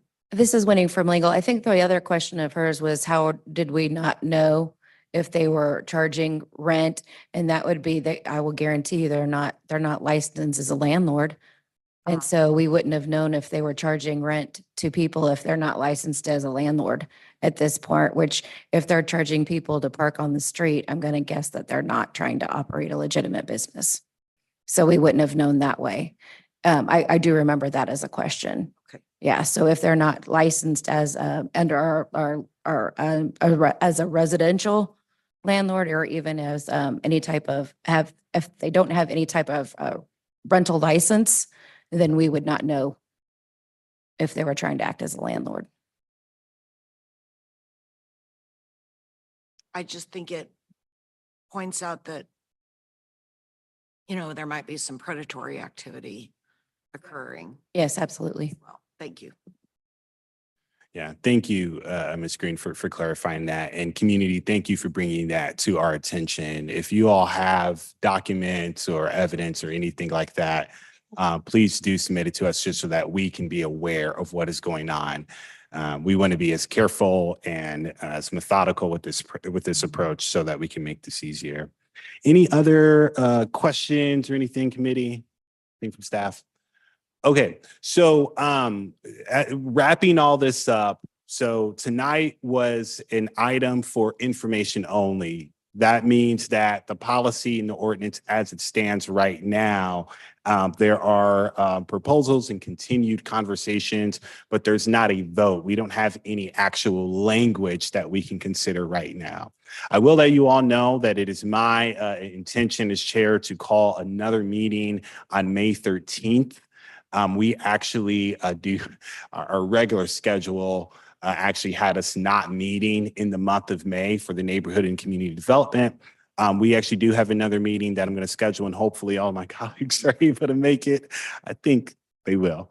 But with that meeting, the hope is to put a kind of a final chapter to this land bank policy and get it moved to full commission. And then also now that this conversation for the food trucks has come and we have the mayor's proposal and I know Commissioner Ramirez is going to be working on stuff, you all can come back May 13th and there will be opportunity for public comment again during that time. And I know for some folks that weren't able to make it, because again, this was blue sheeted, we do want to offer that opportunity. And so if there are individuals that had planned on coming that couldn't make it because of the a really, really quick notification, I did want to put that out there. That way, if they'd like to come in person or online and provide public comment, they're able to do that. Commissioner, And if so, I may. yes. Gunnar Hand, Director of Planning and Design. May 13th is the City Planning Commission hearing. So that would be in conflict with that standing. Again, just to reiterate that to update the Streets for People ordinance in totality requires both Chapter 32 and 27. State law requires the Chapter 27 stuff to go through Planning Commission, as Mr. Ross pointed out.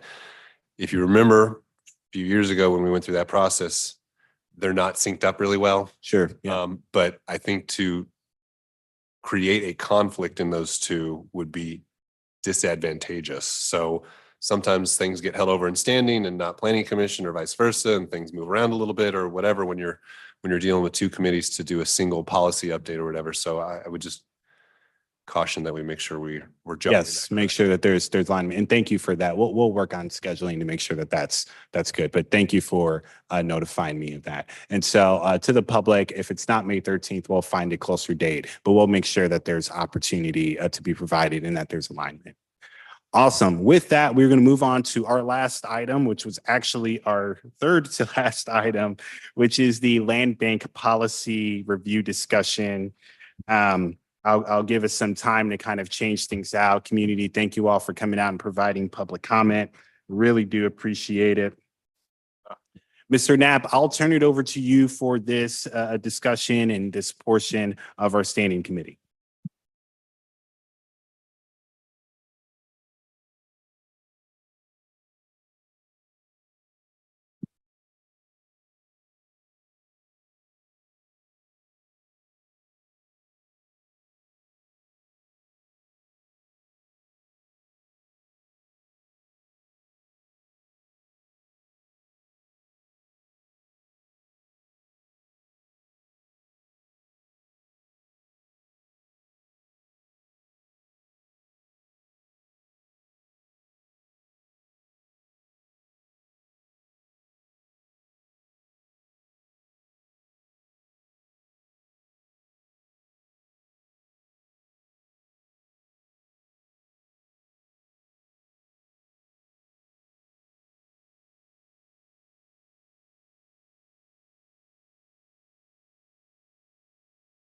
Mr. Knapp, take it away.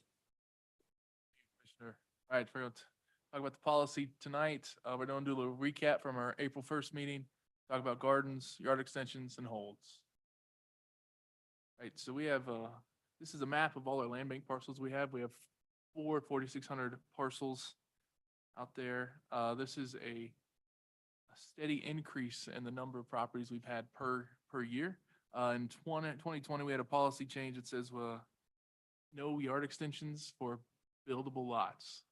So basically what this chart's showing you, more properties were coming in than going out. Our April 1st standing committee recap, the option changes. Everyone really kind of liked the option agreement. It was just small changes to the agreement start date, 45 days to sign an extension. That just basically helps me run the land bank better.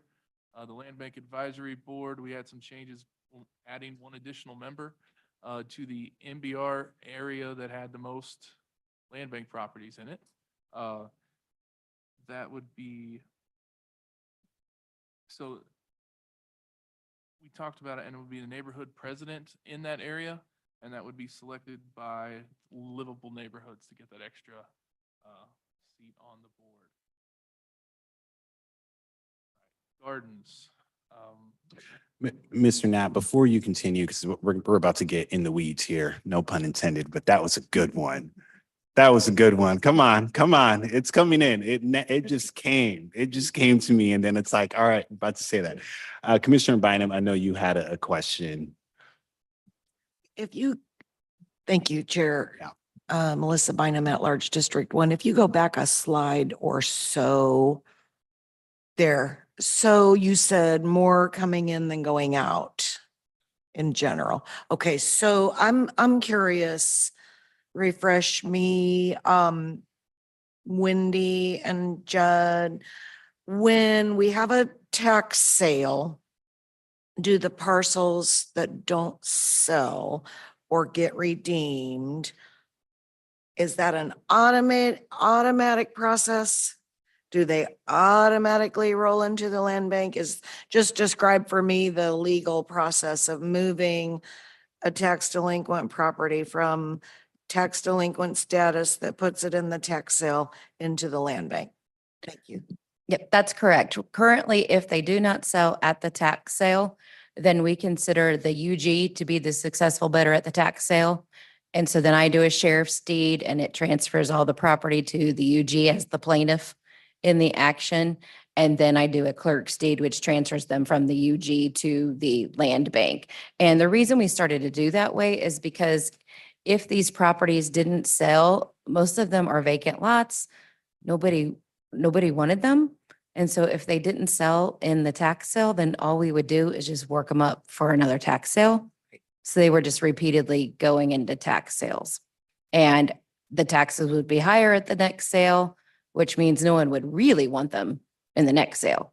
So we just started putting them all in the land bank. Okay. And the number that are going in the land bank has been less since we switched to an online vendor. We actually have more people buying vacant lots now.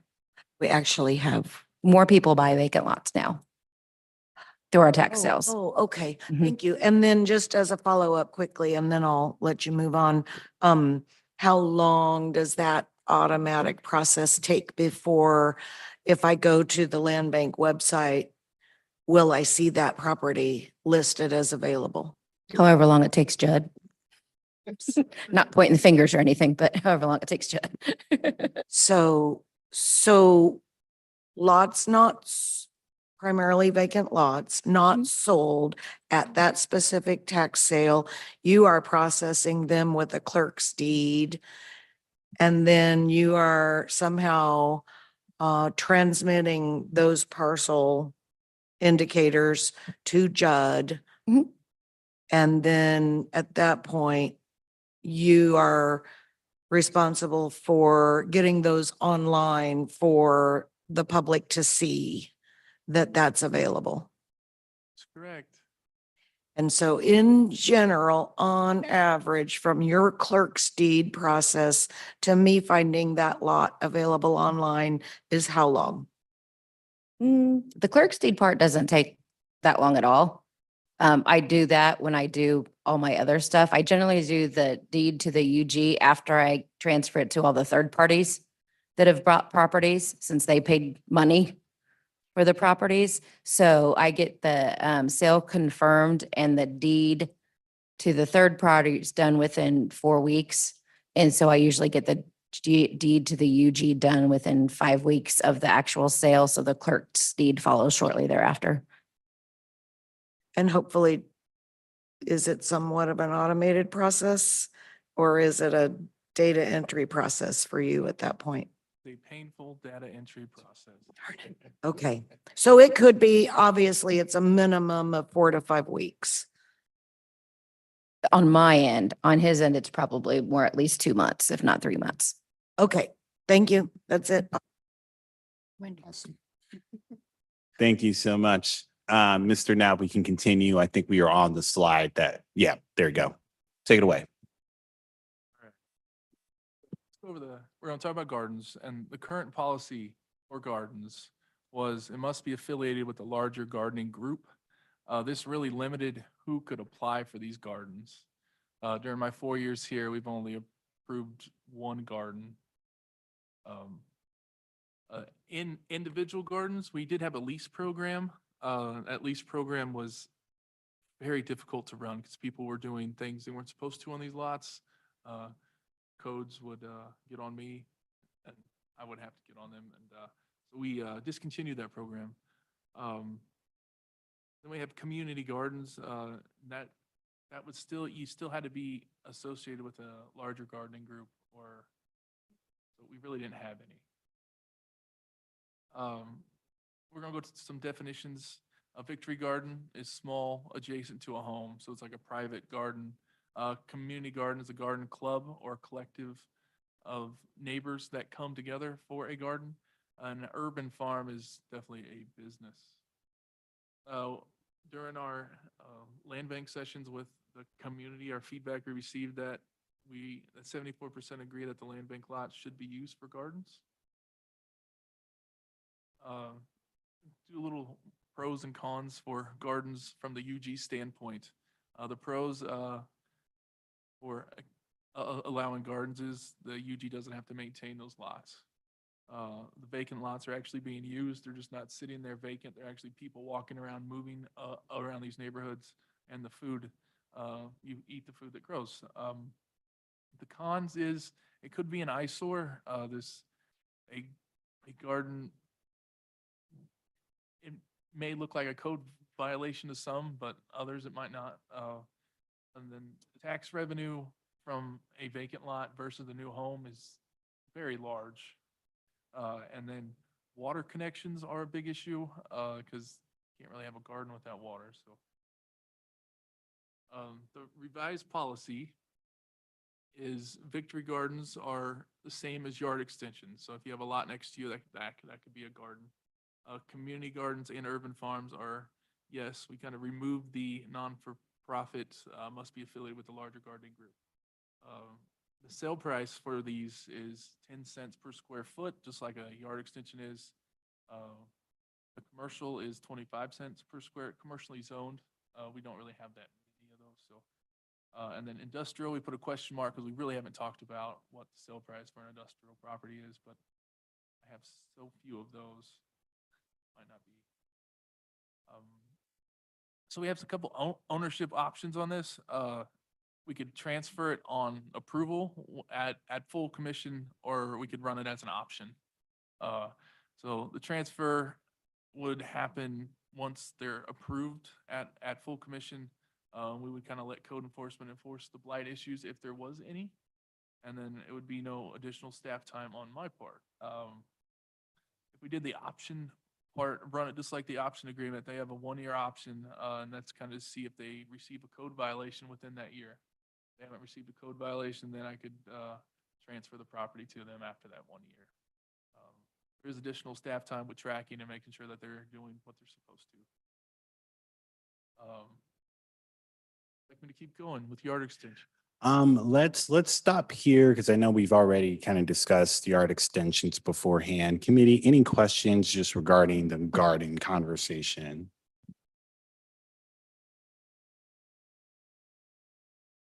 Okay, I will take that as we are good to go.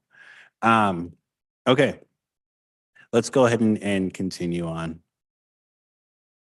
All right, yard extensions. So we're just gonna go over the proposed policy changes from April 1st. We're definitely, the policy's written to say yes to yard extensions. We included commercial lots. They can't include undevelopable properties that are behind your home, that are touching your property. Pricing for them used to be the appraised value of the lot. We reduced that to 10 cents per square foot, so it's based on size. It makes most of our lots under $500. I'm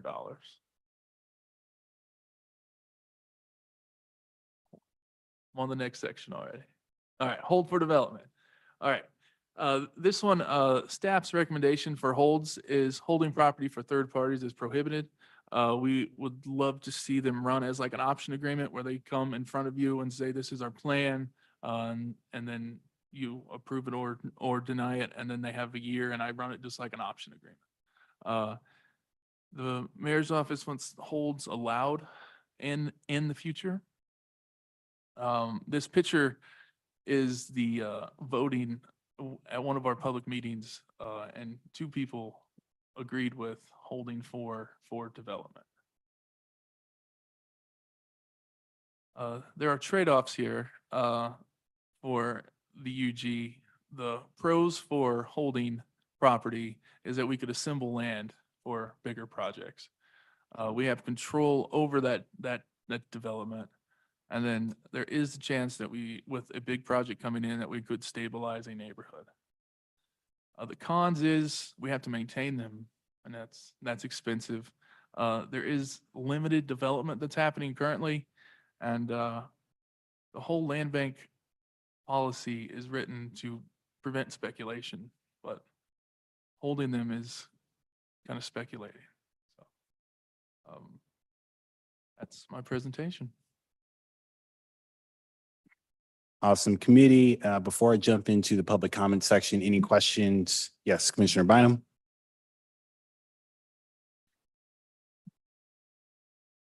Trying to figure out how to phrase my question. We have a hold area right now, don't we? And I don't really consider that speculation because there's a development in process, if you will, which I guess is different.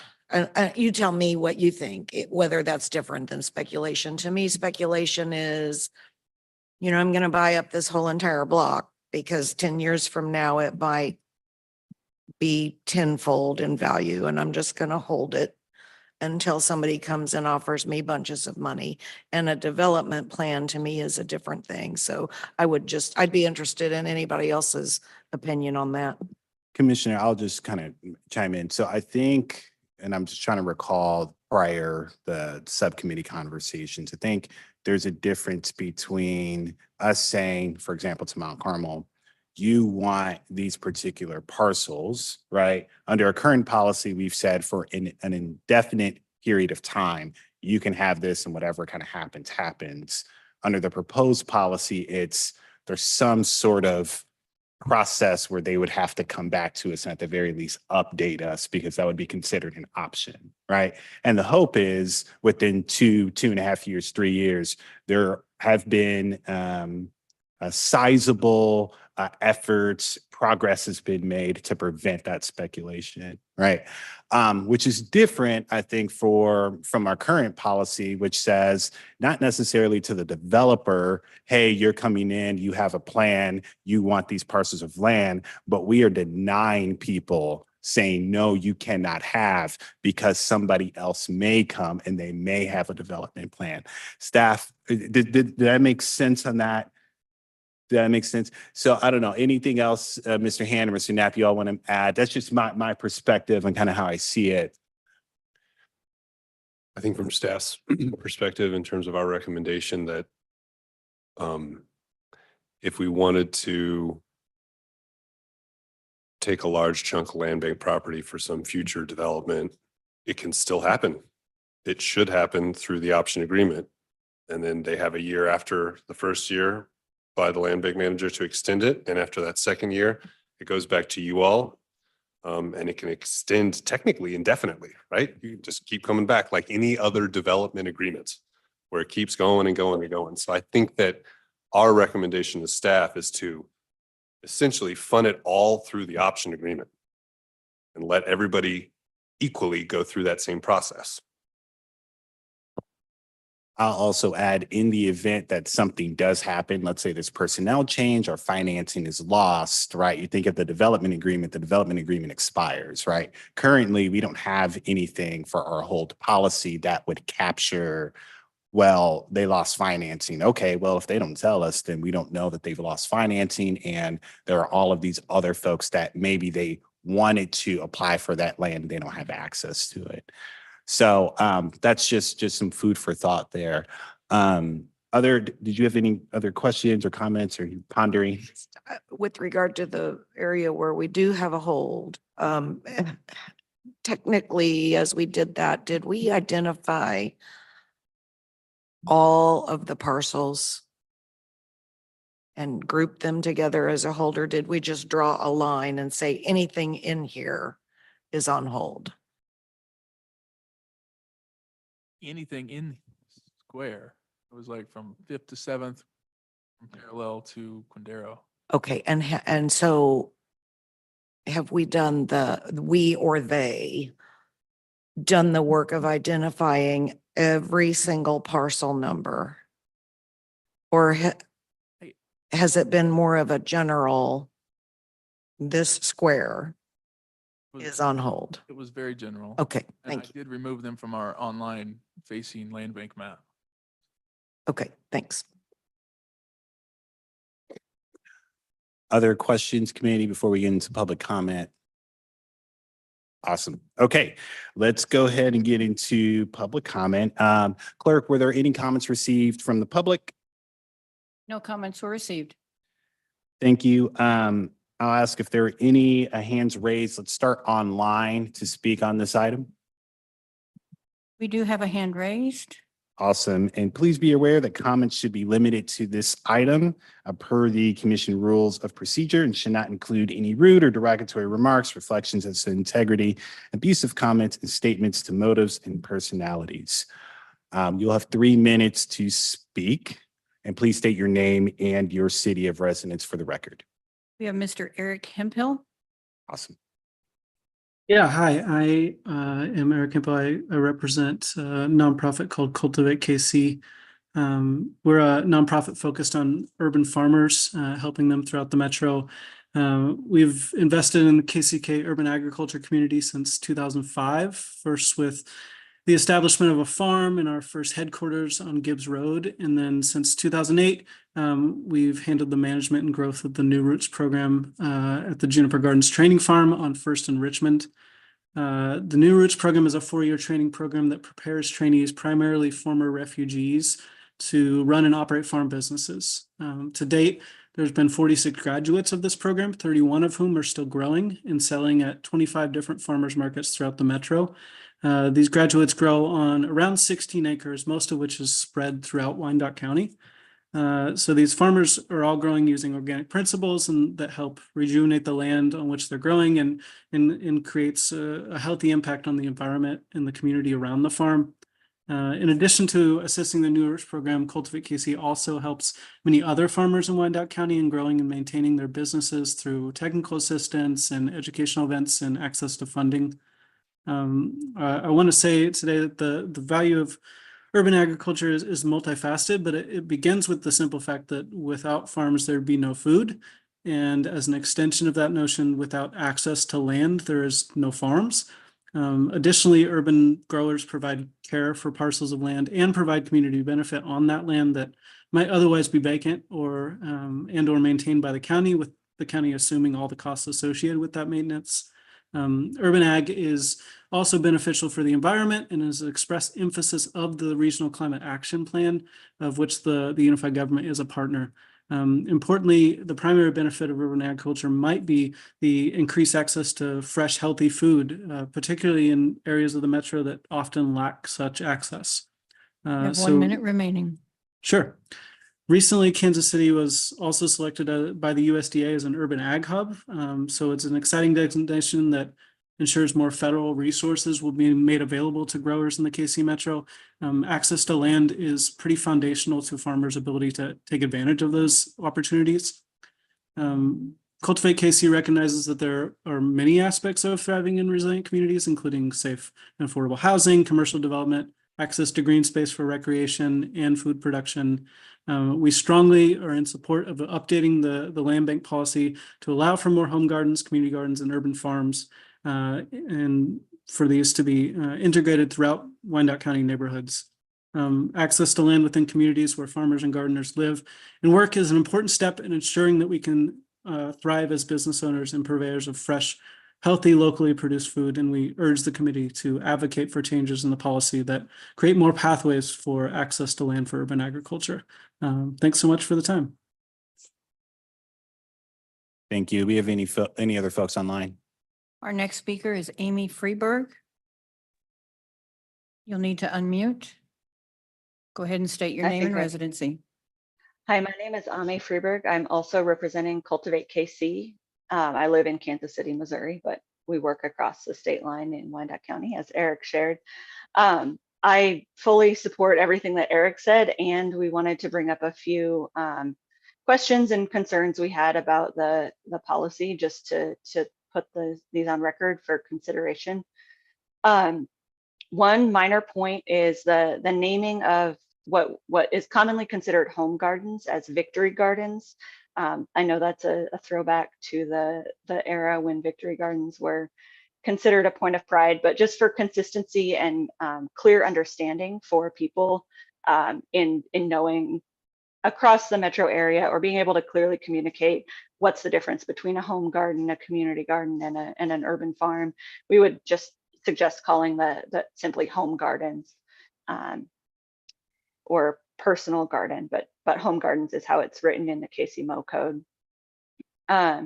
We also wanted to address that the option for land ownership, where a project could essentially be shut down with one code violation.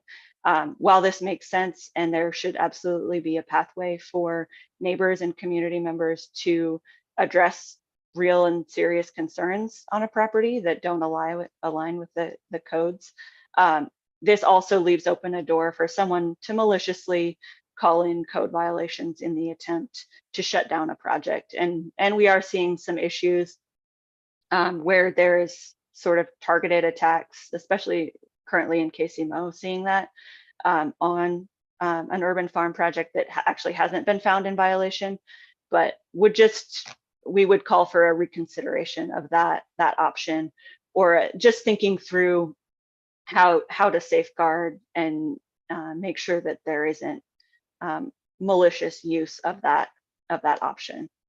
1 minute remaining.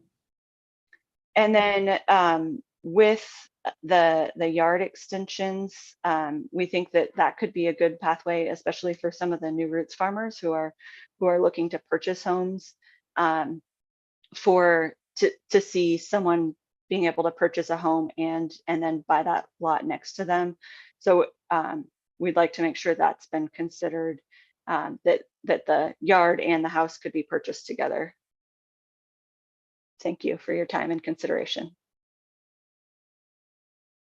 Thank you. Do we have other hands raised online? No other hands are raised. Okay, awesome. I'm gonna call on the superstars that have been braving it out here. Thank you all so much. We really, really appreciate your patience. Would anyone like to speak on this item? You could just, just come forward. Good evening. My name is Denise Dias. I am the director of the Wyandotte County Extension Office. We're an outreach from Kansas State University. And I am a Kansas City resident in Mr. Kane's district. So as director of the Wyandotte County Extension Office, I do hear a lot of people talk about community gardens and gardening and growing their own food. And I know that Wyandotte County many areas are in food deserts. And, growing a garden is not going to solve all the problems, but it'll help to alleviate some of that and help us to begin to address our food insecurity issues. Extension is currently in the process of, because of the outpouring of questions and people asking me about how we can better support community gardens. I'm trying to position our office to be more responsive and nimble to those community needs. Our Master Gardener program, currently we have 50 volunteers that do work in the community. Much of that work is done in community gardens. Not every community garden, because we don't have enough volunteers to make that happen, but they are doing that work. Some of the other things that I think Extension has supported in other counties, things like Plant a Row for the Hungry, or supporting Giving Groves, or like our neighbors to the south, they have a WIC garden for moms of the Women, Infant, and Children program. Recently, as kind of a side note or interesting thing to think about, recently I had a reporter from Iowa call me and ask me, what is Wyandotte doing? Because we are the fastest growing urban farming county in the country. 1 minute And remaining. the only thing I could say to that was, I think our partnerships and the people at the KC Farm School and at the New Roots for Refugees program, and of course our Cultivate KC partners, I think because of that, that is what is propelling Wyandotte County to the forefront for urban agriculture. So that's all I have. I just want to say I'm supportive of any initiative to make it easier for people to have gardens and to also use that as a way to start a business and become business owners in Wyandotte County. Thank you. Thank you. Appreciate your patience and your comments. Yes, next. I'm Helen Hokinson. I own homes in District 7 and 8, and I really just want to echo everything that the folks from KC, Cultivate KC and the Extension Office just said. I also think it's important to mention, I participated in the heat mapping that happened last summer. And so as we saw earlier, there is a lot of building going on. And I think that opening up space for urban agriculture, home growing, community gardens is a nice balance. And it's something that Wyandotte County can offer that some of our neighbors cannot. Thank you. Thank you. Other comments? We do have a hand raised online. Online? Okay, well, I'll have Ms. Jefferson go first and then we'll get back to online. Yes, ma'am. Thank you. And good evening. I want to personally thank you, Commissioner Davis, because when you started this, you told me, don't worry. Okay, we're going to take it step by step and we'll be going through the policy, and you have stayed true to that commitment. So thank you very much for that. Oh, let's say I've been practicing this and practicing this, so let me get started. Ms. Jefferson, can you pull the mic down just a little bit? Yep, just want to make sure we hear you. Is that better? Yes, ma'am. Okay, all right, great, thank you. If you could state your name for the record, please. Yes, Elnora Jefferson, Kansas City, Kansas. Yeah, thank you. The effects of redlining and other regulations that led to the economic, social, and health disparities and inequities are now showing their generational DNA because these powerful tools that resulted from this exclusion are now reaching beyond the people who are descendants of the original victims, and they're reaching beyond and addressing and really victimizing the people who are hailing from other countries who come to Kansas City, Kansas for opportunities in Kansas City, Kansas. So I'm talking about specifically something that I've not seen and I've not heard, and that is the presence of lead. The presence of lead in our parcels. We're not unlike other urban areas throughout the country as a result of the paint, the lead in the paint, which as I was doing my research, I understand that it took some force, federal force against the manufacturers of paint to remove the lead out of that paint. That kind of dovetailed along with the time that we had redlining and urban renewal as well. And so what that did was to kind of isolate the people who could not move from where they lived and move to the suburbs and could not get home loans and so forth, improve their environments and that type of thing. So they lived and then they raised their children, and what they were susceptible to would be the lead paint that's in the soil. The other thing that I learned, because I started, my late husband and I started the urban farm about the time that Cultivate Kansas City did, is that the lead does not wash out of the soil just by rain. I mean, like a hurricane or a tsunami would probably get a lot of it out, but just everyday rain does not. The same as with arsenic. So what we're seeing is, as I look at the home field, I was impressed as well. And I kept saying to myself, what do we need in the Northeast? What do we need in the Northeast area in order to be able to attract those types of developments and so forth? And I know we need a lot of things, and I'm sure that there are a lot of components in that, planning and so forth, but what are we going to do about the lead? In my opinion, and I hope that it is your opinion as well, that this policy should at least look at that. We have in the Northeast KCK Heritage Plan, we have something called the Equitable Scorecard. And the Equitable Scorecard has 4 pillars. One pillar is the environmental pillar. And what that means is that when an application comes through for, let's use the land bank, for example, that application is scored not only for its potential to offload the maintenance costs of doing, maintaining a lot and that type of thing, or getting it back on the tax rolls, but it also goes against a grid, something like what is used in urban planning and design when we go before the Planning Commission. Your time has Certain expired. rubrics and certain things that. I would that make a application- motion to give Ms. Jefferson 3 more minutes, please. Oh, thank you. Ms. Jefferson, how much longer do you have for your speech? I do want to be sensitive to the folks online that we have, but just approximately how much longer? Oh, I tell you what, I could probably end it in 3 minutes and then Okay. call me back. Awesome, awesome. Thank Go you. ahead That's and okay. continue. Yes, ma'am. Okay, thank you very much. So this type of methodology is used already in our system for approving applications. So what I'm asking is that the equitable scorecard be looked at and folded into the land bank policy so that we can address things like lead, address things like arsenic, and address those things so that there is, what we're handing off is a great product that's not going to cause the harm that lead causes to children and to adults. The residual effects of lead, whether one is gets it as a child, the neurotoxins that exist in that is harmful for behavioral, and that's through life. So when we talk about behavioral problems, are we talking about the inability to know how to solve conflicts? What are we talking about in terms of that? So I would ask that this body consider embracing the economical scorecard, and particularly in the lead element.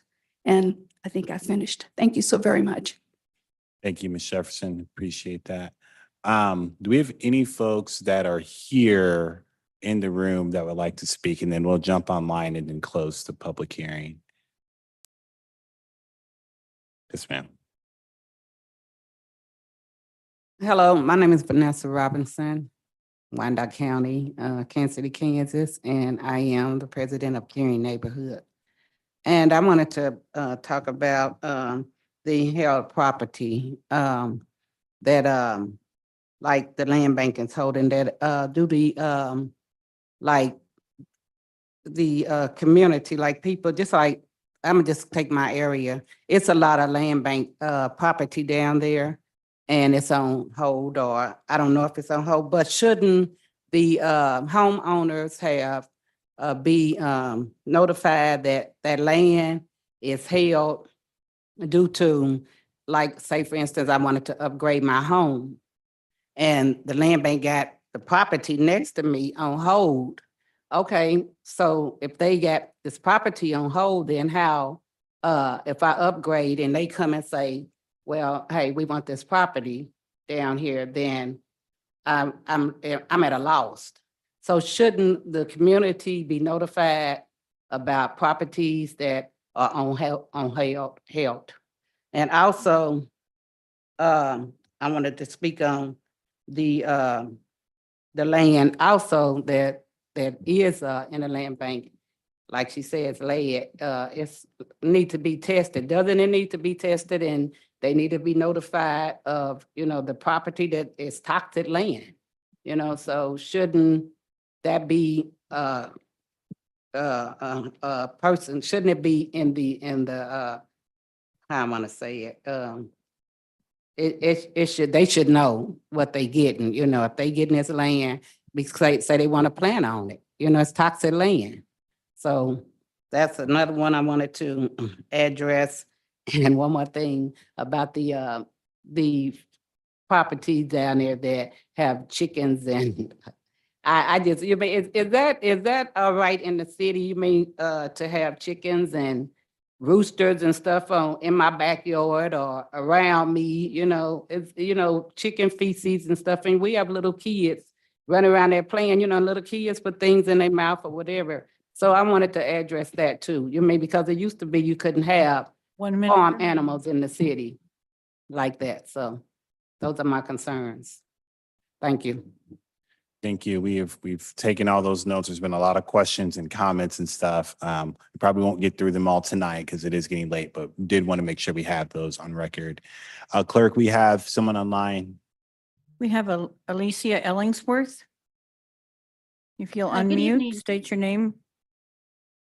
Go ahead. Hi, I'm Alicia Ellingsworth. I'm Executive Director and co-founder of KC Farm School. We're in southeastern Wyandotte County on Gibbs Road. We are very grateful for the support this commission and planning staff have given urban agriculture over the last several years, helping ourselves and others change zone from commercial or residential to agriculture. We grow food and teach people how to grow food, and I can't express strongly enough how much positive support we get, how happy people are, and how relieved they are to really participate in growing food, learning how to growing food, and really connecting. So connecting to the soil, connecting to each other, connecting to the community. We host community roundtables, and we are always happily surprised with how many people show up, how many people share their appreciation for the simplest of things that we do. And I want to express gratitude to you all for prioritizing open space, for prioritizing food production, community development.